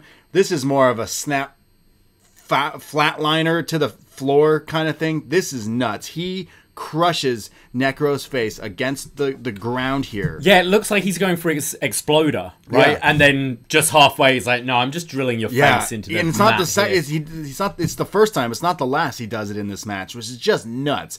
And then he picks up someone's chair because they've all like moved away. Just hoofs it, just whips it at his head, cracking him. Necro Butcher is leaking here. Wipe yourself up. You are bleeding. There's then a guardrail that's brought into play here into the ring. Joe powerbombs him onto the guardrail set up in the corner, and Butcher's head just bounces off this. This looks like he was knocked out and then just somehow came back to life, only to end up into them fighting now on the apron, where Joe goes for, this is where he goes for that exploder. And then it's like not even the full rotation. It's just Necro's face going splat against the apron, the floor here. Oh, yeah. Holy, he's basically dead here.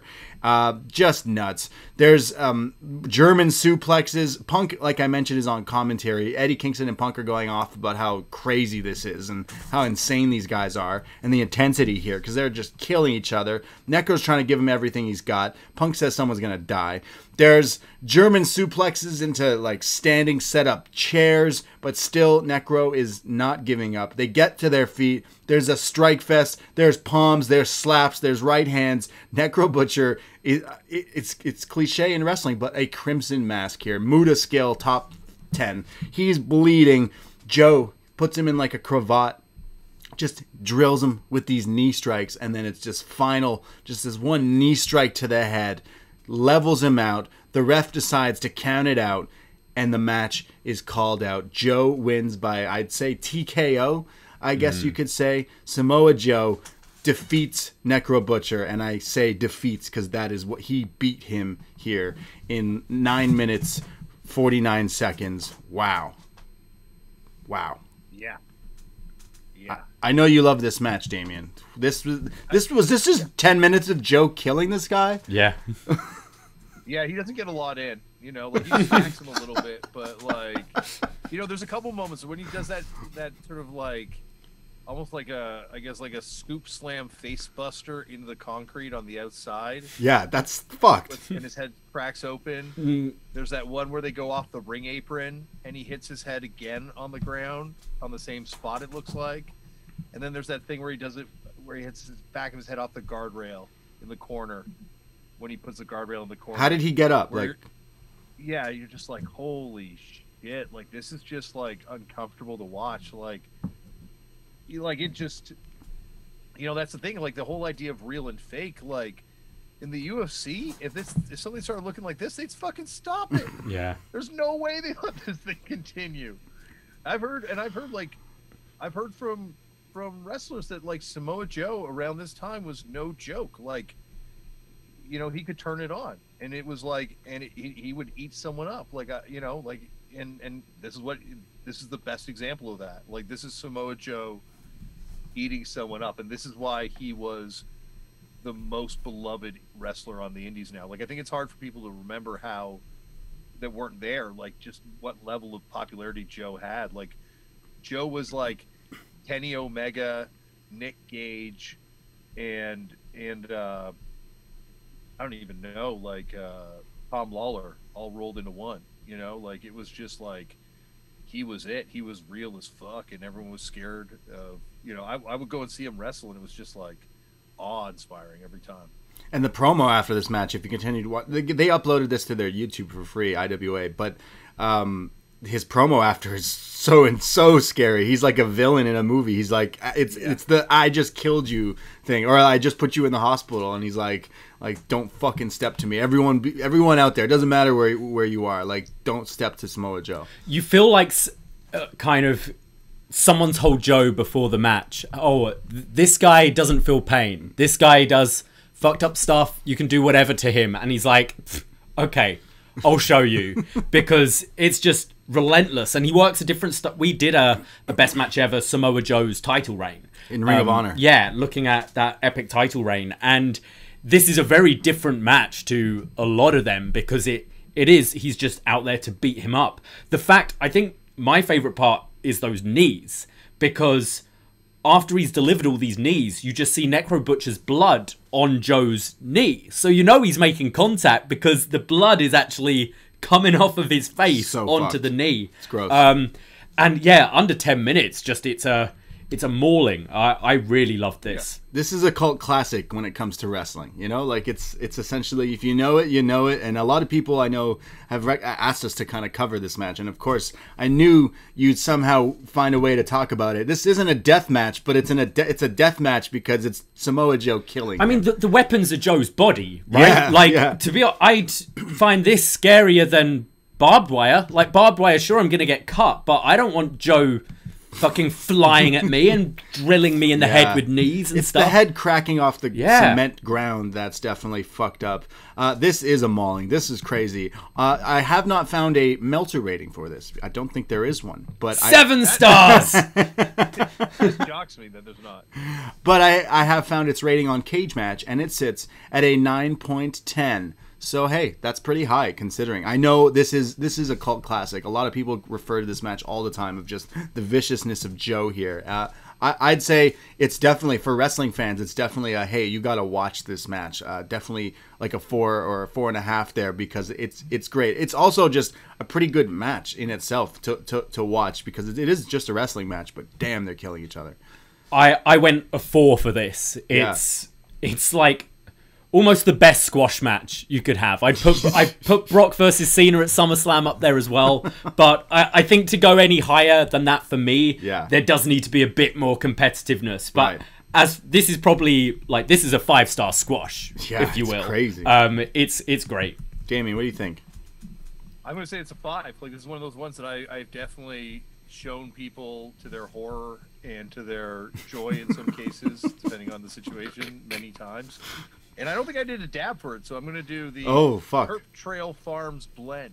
Wow. Sounds lovely. This is a blend of 2 different worlds of pro wrestling coming together. So, again, highly recommend watching that one. That one definitely made its rounds on like the internet and wrestling internet community and stuff. And it's on their YouTube for free in only 10 minutes. Crazy. Samoa Joe was a beast. Let's go to our next match. We're going to move forward to 2009. This is the CZW Tournament of Death. And, well, it's the Tournament of Death 8. And this particular match is called the Tournament of Death, in the first round here, a tables, chairs, and silverware match. Technically is the name of this match. Brain Damage, the wrestler, that's his name, Brain Damage, is going up against a guy, you may have heard of him, Jon Moxley. Jon Moxley. Yeah.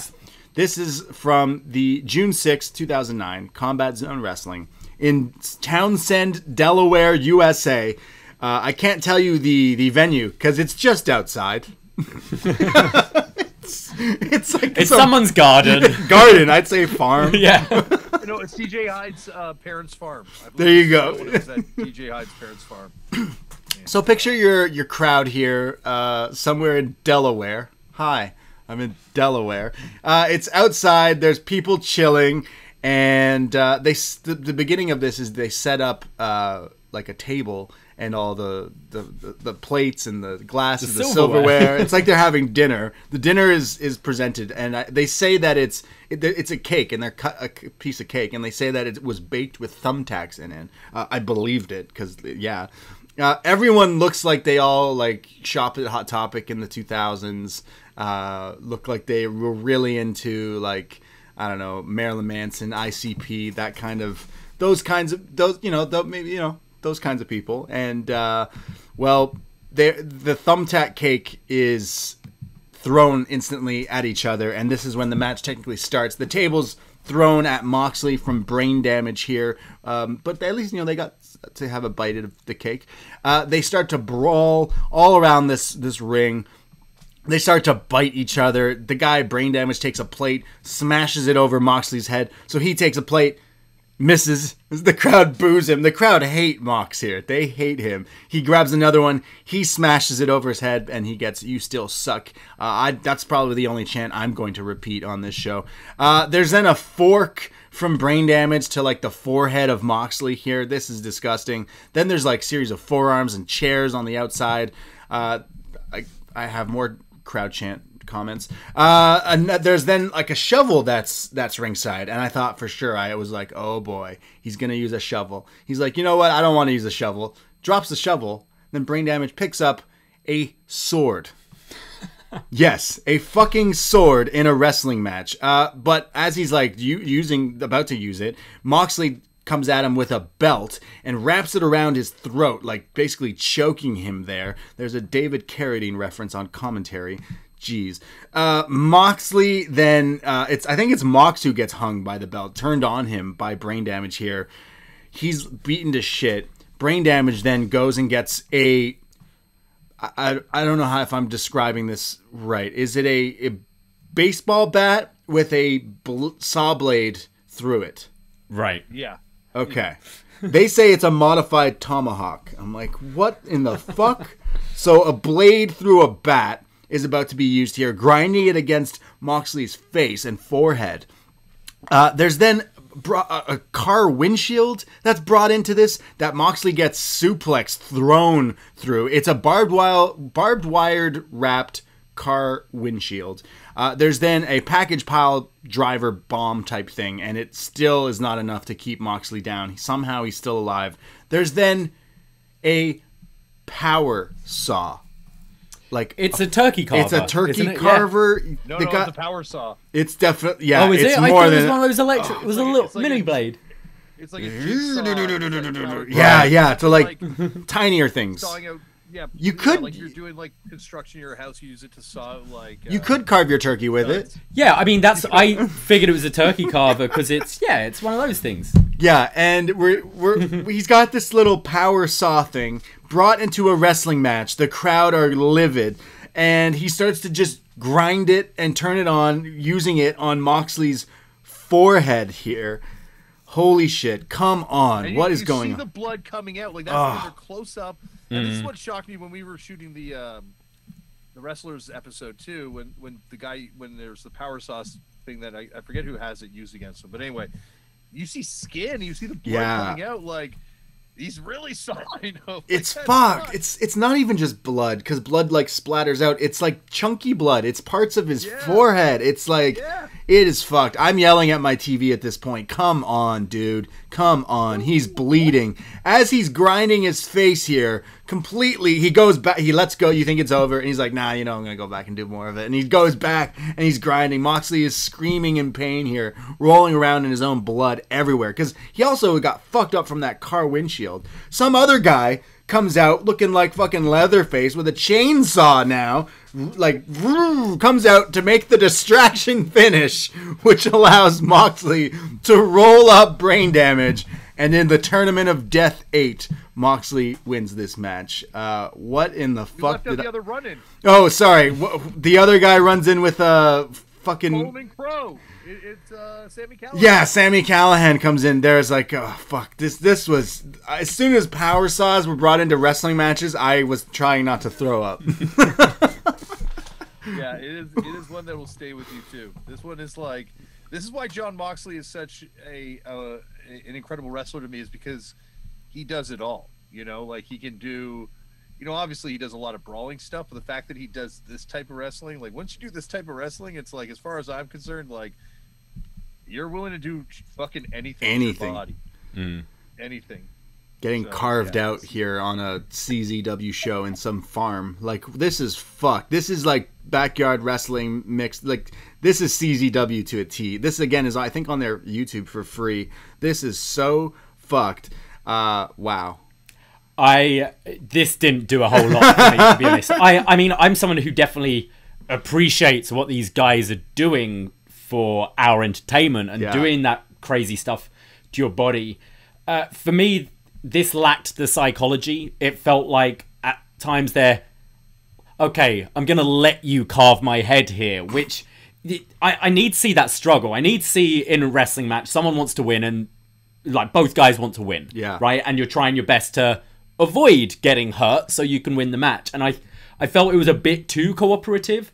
Also, I hate distraction finishes full stop.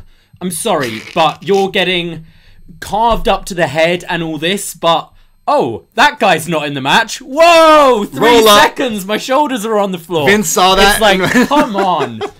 Someone needs to train these wrestlers how to kind of focus a bit more, because all of this mayhem, you could have just played someone else's music, and oh no, who's running out? Roll up. I also loved the package pile driver, despite everything that happened in this match, was maybe the safest looking package pile driver. It's like a package pile bomb. Yeah, very, very much head tucked. It looked very safe, which just made me laugh considering I've just seen like a chainsaw in the match or whatever. Yeah, that's true.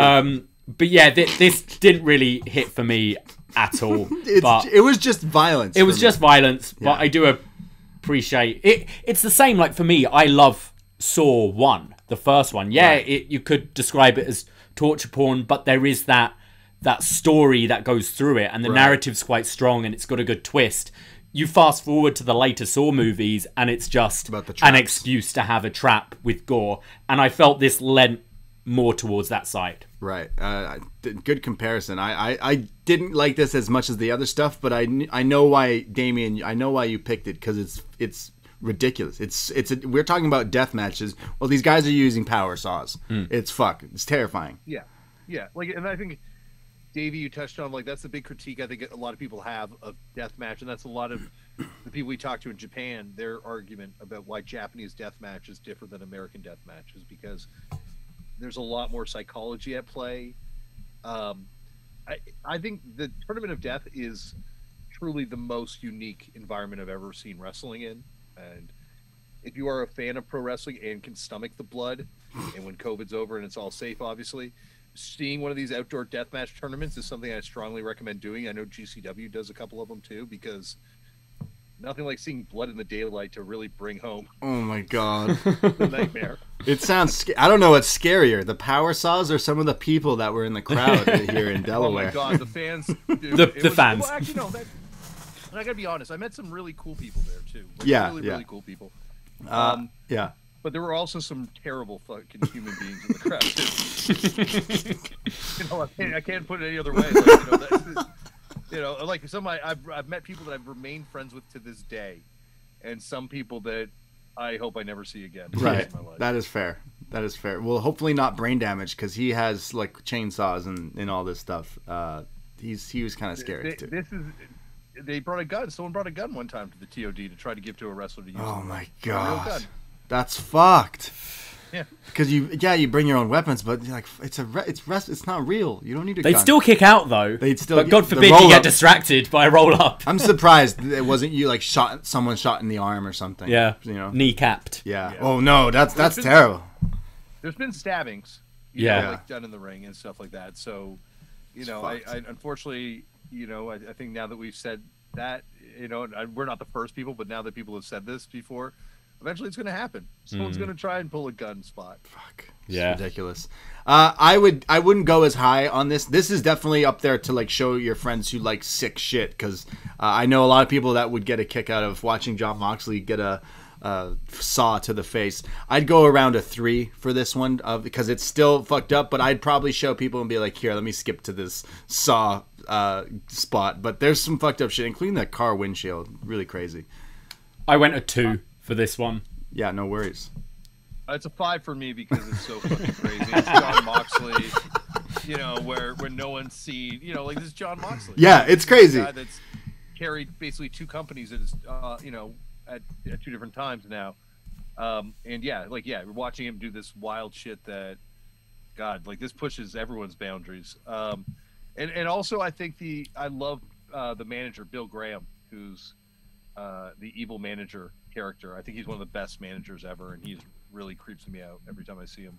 A lot of people in this creep me out, including the spots. But it's crazy to see, Dean Ambrose, Jon Moxley doing this nut stuff. If you're wondering what he did before WWE, this was that. This is why everyone was so excited when he was coming in.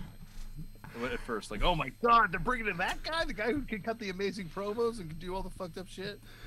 Dave Meltzer gave this 4.75. He did not rate this, and there was no rating on the match. I could find it. No one rated it, so I won't give it that. Well, we're the first. Yes, I'm gonna make it a 10 out of 10. Let's go from Delaware back to Japan for our next match. Get your dab loaded. I saw you doing one earlier. Let's go. I got a good one right here. What is it? Confetti cake. Oh, okay. Gelato 33. All right, I'll hit my pen too then. Together two different worlds, 2 different eras of Japanese deathmatch wrestling. Well, we're going to a familiar place for some wrestling fans, Corcoran Hall, Tokyo, Japan, for Pro Wrestling Freedoms in December 25th, which means, hey, Merry Christmas. Merry Christmas. 2015. Yes. This was on a Christmas show. And you know what speaks Christmas to me? Glass. Broken glass in skin. That's what I think when I think. Jingle bells, baby. We're going to Freedoms at Bloody Christmas 2015. This match is called the Glass Crush. And it's Masashi Takeda versus Jun Kasai. Now, again, Damon, that show, the wrestlers that you did, this guy, Jun Kasai, was heavily featured on that same episode as Onita was. And do you want to give maybe a little recap of who this guy is? Because he looks kind of scary. Yeah, Jun Kasai, the Crazy Monkey, he was a wrestler who came over and actually did some CZW shows in the very beginning and did a TOD actually one time.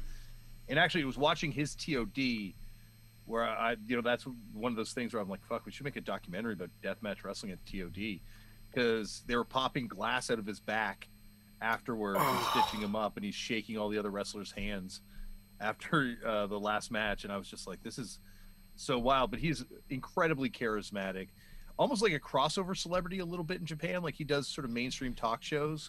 What? And he's so beloved. Like you can hear in the crowd there, like they're chanting his name, and it's amazing watching him fight Masashi Takeda, because Takeda's like the guy who's kind of carrying Japanese deathmatch wrestling, and someone who people look at as being the guy who's carrying it into another new era. And even watching him as this sort of rising star, this is still very much on his ascent though. It's all Jun Kasai. Like you just hear Kasai from the crowd the whole time. And we were meeting, I met like an 8-year-old girl that had like his goggles on her head, and she was telling me about why Jun Kasai is the best, and she goes with her mom all the time to watch him wrestle. My God. You know, and it was just like these, you know, and I'm sitting beside her and she's cheering and like screaming as he's getting injured and cut up.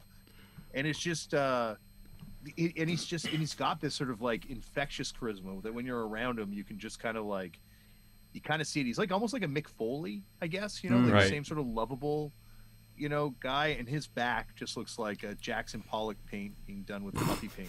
Both these guys, the scars all over them. Yeah, it's terrifying. It's like trying to you connect the dots on them. Like you could do constellations for days on their backs. It's nuts. So we went to the hospital with sorry, I didn't mean to cut you off. Yeah. We went to the hospital with Jun Kasai and the wrestlers that got cut out of the episode, and the doctor recognized him. It turns out the doctor was a fan of him back when he wrestled in Big Japan. Oh my God. And he had wrestled, and here's this guy who does all this crazy shit. He had wrestled, and a beer bottle had broken. He'd gotten a piece of glass in his finger from this one beer bottle, like a little splinter, and it caused an infection, and it got so bad that he'd been hospitalized one time and then subsequently hospitalized again another 2 times for it. They thought he might die. They thought he might have to amputate his arm at one point from this like little splinter of glass. Like, just to put in perspective how fucking crazy and dangerous this whole world is. Oh my God, Jesus. That's insane. Well, these guys are going at it. Kasai, Takeda, glass crush on Christmas. Right away, they give each other the middle fingers. You already know they're going to do some fucked up shit. Like headlocks. They go for headlocks and they're exchanging technical wrestling holds. But I forgot to mention that in each corner of the ring is just giant sheets of glass. Sheets of glass in each corner leaning against the turnbuckles. So just glass everywhere. Glass crush. They keep trying to throw each other into the glass. It's kind of similar to the exploding barbed wire where you don't want to get thrown into the glass, obviously. So back and forth, the Irish whips and counters and headlocks in a steady pace here, trying to get to know each other. However, Takeda comes here with a huge knee, sending Kasai through the glass. Holy shit. I think my favorite moment of the match. This looks crazy. Awesome. Just think getting a V-trigger flying Daniel Bryan knee kind of thing, sending the guy through this plate of glass. This insane. Takeda then picks up pieces of the glass, forms a little glass mountain out of molehills in the middle of the ring, and then starts headbutting Kasai into it, forehead first. Kasai has dripping blood, not only on his face, but all over him. There's then slaps back and forth. Kasai hits a lariat of his own, sending Takeda through the glass here to get some offense back here. Then there's my favorite move recently, the hatch suplex. A few of them back and forth. But again, now there's like parts of glass shattered throughout the ring here. There's angel's wings.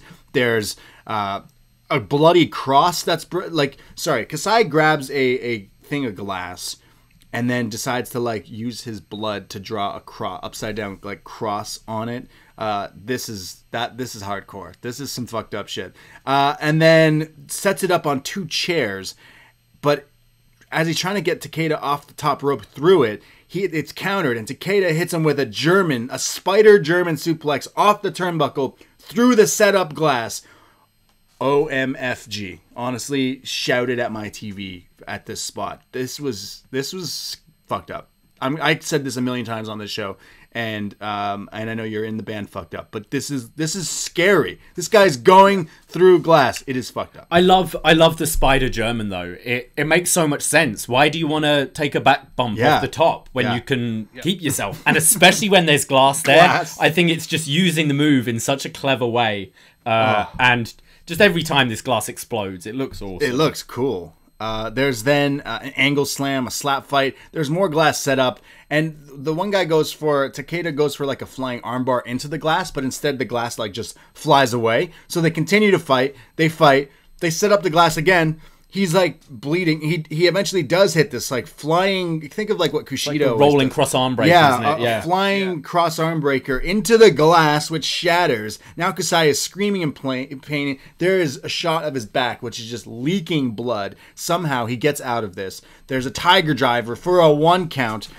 Kasai gets up, puts his goggles on, like you mentioned. I guess this is his finish where he goes off the top for a flying splash or something. But knees up.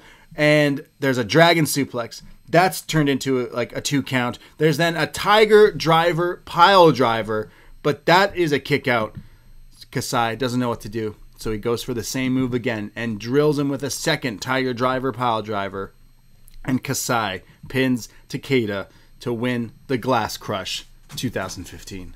What did I just watch? This one, I was like, oh, I'm going to prepare for this show and watch all these matches Damian picked. Made myself dinner the other night. Went to start watching this, and I was about 2 minutes in, and I go, you know what? Maybe I don't want to watch this while I eat dinner. And I changed what I was watching and watched it later. Glad I did. This is crazy. Yeah, no, it is an amazing match. I think it speaks to the fact that, like, these guys are wrestlers. They train super hard as wrestlers, and they just happen to be doing it in glass. Watching Kasai live and watching Takeda live and getting to see these guys, the glass is actually coming at you in the crowd. First ring, we went to see it in Shinjuku first ring, and I'm sitting in the first row with Chris Charlton, friend of the show. Yes. And glass is coming flying at me, and I'm covering it up. Chris is covering up, and it's just like, this is the most visceral live entertainment experience I've ever been through. Like, this is just crazy. Like, you can smell the blood. The guys in the ring. Jeez. And there's like this is the Glass Crush. So they're mainly focused on glass weapons, but they use razor blades and saws and scissors, and it's on a new level now with Japanese deathmatch wrestling. And American wrestling. Yeah. This is wild though. Glass? I felt they missed a trick with like balls, Christmas decorations, the glass balls. Like Home it's Alone? Christmas Day, it's a glass match, exactly like Home Alone. But in all seriousness, I love this match. This is kind of what I want in death matches. The focus was still on the wrestling, but as you said, it just happened to be in a ring full of glass. I thought there was some really... That cross arm breaker looked great through the glass, the flying knee through the glass. And just the glass smashing it's like table breaking. It's fun to watch, right? You just see the kind of cloud of glass flying everywhere. I thought this was a really good match, actually. I really enjoyed this one. It shows Kasai is like, let alone there's glass and stuff used. They're having a wrestling match with just used weapons involved. Like, both the guys here are really technical and really sound wrestlers, but then everything's going towards like, I'm gonna throw you through this glass, and it's fucked. It's scary. I really like this as well. I'd say I'd give it like a 4 out of bro. You gotta watch this because the wrestling was good, but the storytelling is the storytelling you like in your death matches. You don't just need to see a guy using a chainsaw for no reason, whatever, but to see a guy like, okay, the story is like, we're going to hurt each other using glass, but the whole match is trying to avoid it and trying different things to throw you through it. Oh, a guy, he's leaning up against it because he didn't get thrown in it. Okay, well, I'm going to run at you with a knee and send you through it. Like, it all kind of makes sense in what, it seems Kasai, like, what he does has purpose in each of these crazy spots. He's a great wrestler. Like, he's a really good wrestler in and out of deathmatch wrestling. It's funny though, like, it wasn't this show we were at with Onita. It's the Ice Ribbon show we're going to be talking about next. But in the crowd watching it with him, he's like, I don't like glass. He's like, this is not what I wanted ever in wrestling. Oh. I'm fine with barbed wire. Like, I'm fine with fire. Yeah. I'm fine with the explosions. But he's like, I don't like glass. He's like, I don't like light bulbs. All the chemicals. He's like, that's to me, it's gross. What scares me about the glass is the eyes, because you see how it just becomes like a cloud of this glass. And even the referee, if you're saying that you are getting kind of debris flying at you from the crowd, like, I do worry for the ref being in there as well. Yeah, he's not dressed as a Silver Samurai. No. He's maybe he has gloves on, but yeah. Yeah, no, it's definitely, like, there's, they're popping glass out of their backs. Like, that's like a real part of the job for these guys. It's amazing with deathmatch wrestling for the risk reward kind of equation. For most people, it's just off the charts unacceptable. Especially glass. Like you mentioned, he got some stuck in his finger. Like I had an iPhone and the screen shattered, and then I continue to try to text with it, and I got like glass on my fingers and had to go to like a doctor and like get glass removed.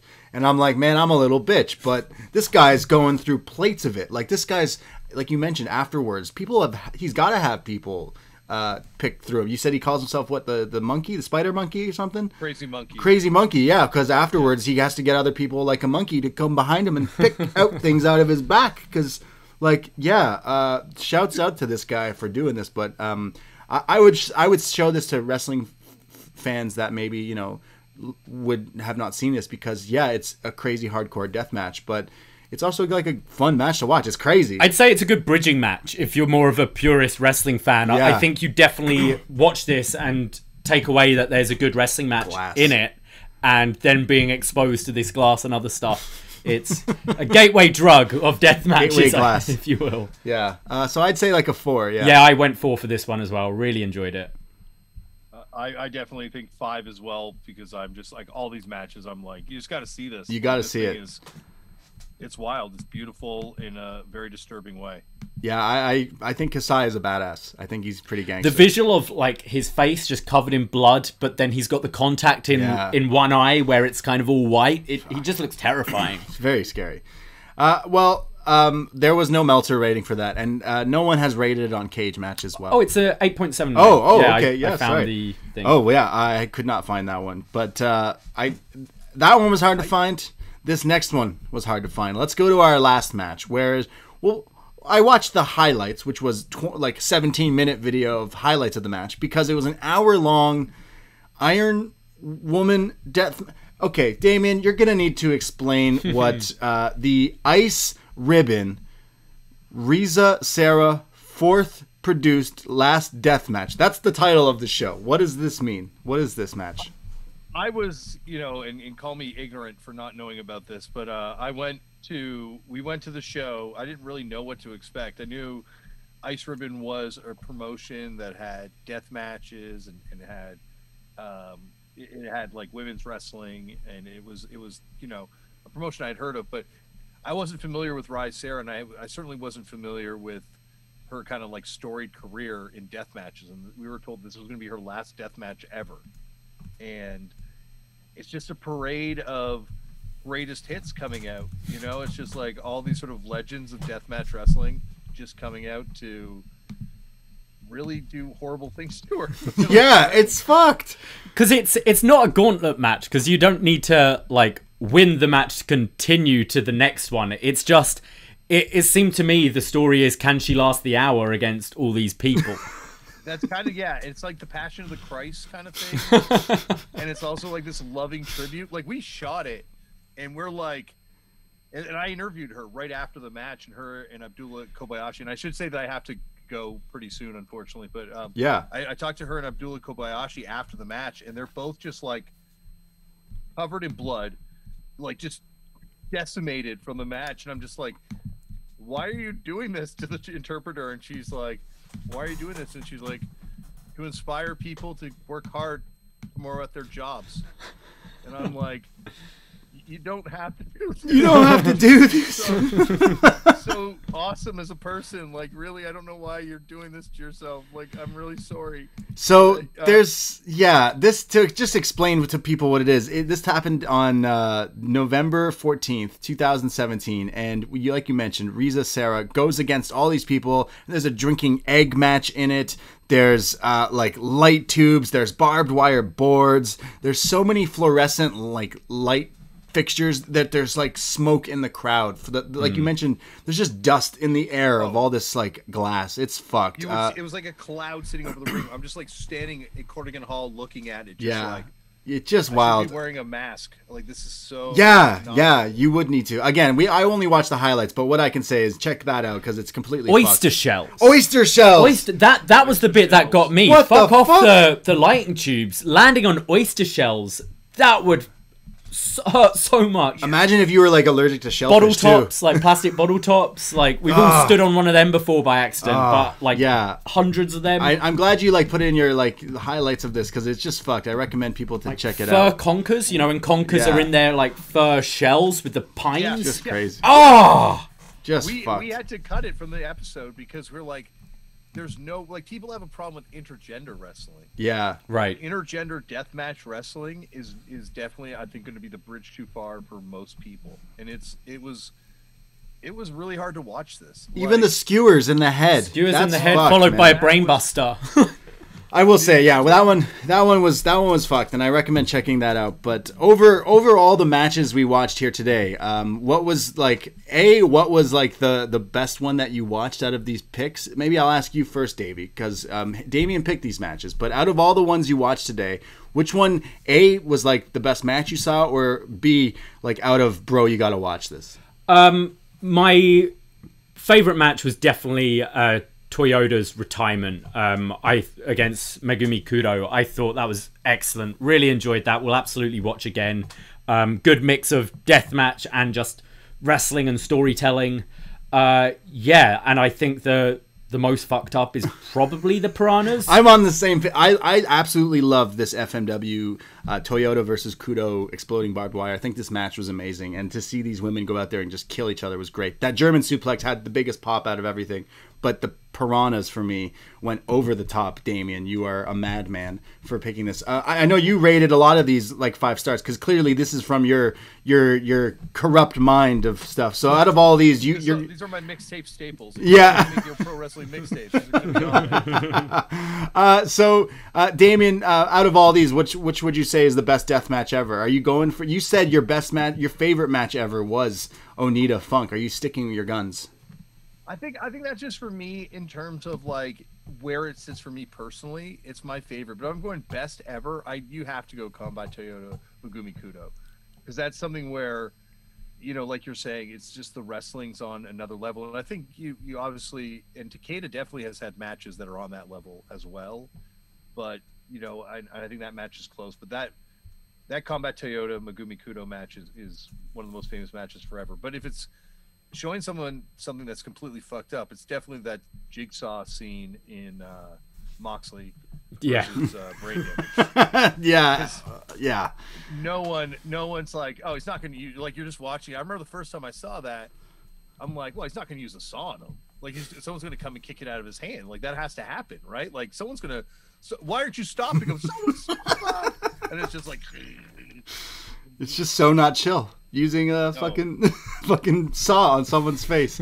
I really loved watching this selection of stuff. Again, we cover so many different styles of wrestling, and going to look at some of the death matches and some of the most fucked up shit in wrestling. This is definitely, all of the things we watched today deserve to be on this show, because I heavily enjoyed watching this stuff, man. So great selections here for death match ever, or best death match ever. We need to do a part 2 sometime. Yeah, we'll have to do a different. We'll let you talk about normal wrestling too one day. That's. I think I love talking about normal wrestling, but I think at the same time, my favorite thing is always going to be this sweet spot, especially the FMW stuff. Like, that was a thing that really got me into wrestling, was the FMW DVDs hosted by Dr. Mouth. Yeah. Of Law Wrestling fame, and he when he introduced, like, he would do the commentary on that stuff. But I just saw those DVDs and I was just like, oh, this is it. And I think it's the perfect kind of like sports entertainment meets shoot style meets wild, Jackass death match Jackass wrestling for me. Yeah, it's got a bit of everything all under one roof, and that's what ECW I think picked up marvelously on. Well, Damian, thank you so much for joining us. Is there anything you want to like plug or say? Because I know you do so much, turned out a punk and everything. You just had Bill Hader on, which means if we're friends with Damian, that means we're 1 degree away from Bill Hader.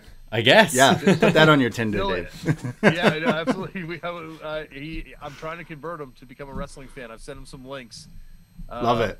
That's one of those things I was saying about maybe sending people inappropriate links. Send them the Piranha match.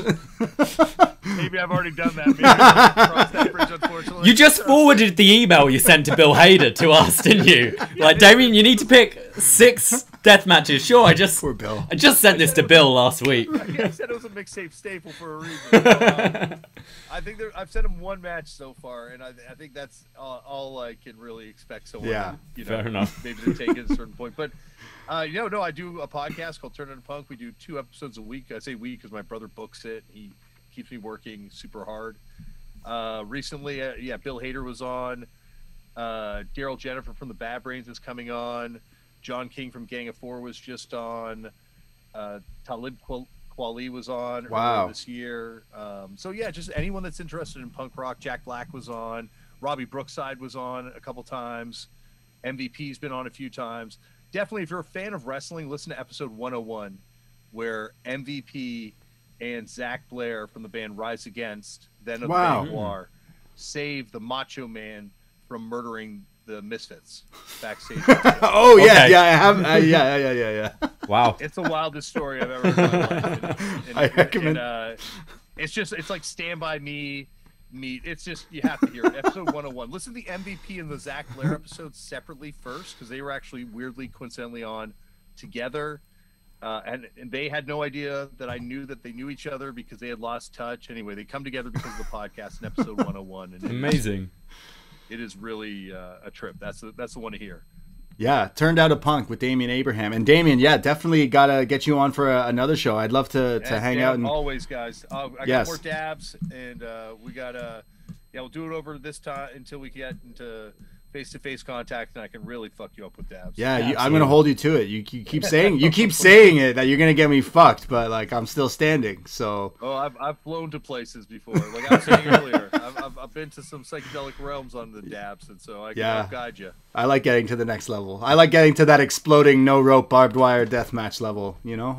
Sometimes you got to get there when you're smoking. Well, thank you guys for listening. If you want to check out any of the other stuff, patreon.com/upnext. We do Best Match Ever. We do Was Next, all the other shows. We do our weekly NXT shows here and AEW shows here, as well as, we're going to be covering Revolution. Join us for the watch along, twitch.tv/upnext, for some exploding barbed wire stuff. So, at Upnext Podcast, Twitter and Instagram. Go follow us, like us, and whatever podcast app you found us on here. Give us a little nice review or subscribe or all that stuff. So, Absolutely. You can find me at Davie Portman. I am at the Braden, and I already know Damian's is left for Damian, because I think it's Instagram. It's a lit handle. Thank you, Damian. It was nice to catch up. It was nice to do some dabs and talk about some really strange, weird wrestling. Thank you for listening. Take care. Goodbye. Be safe. And that was the best death match ever. Ahoy!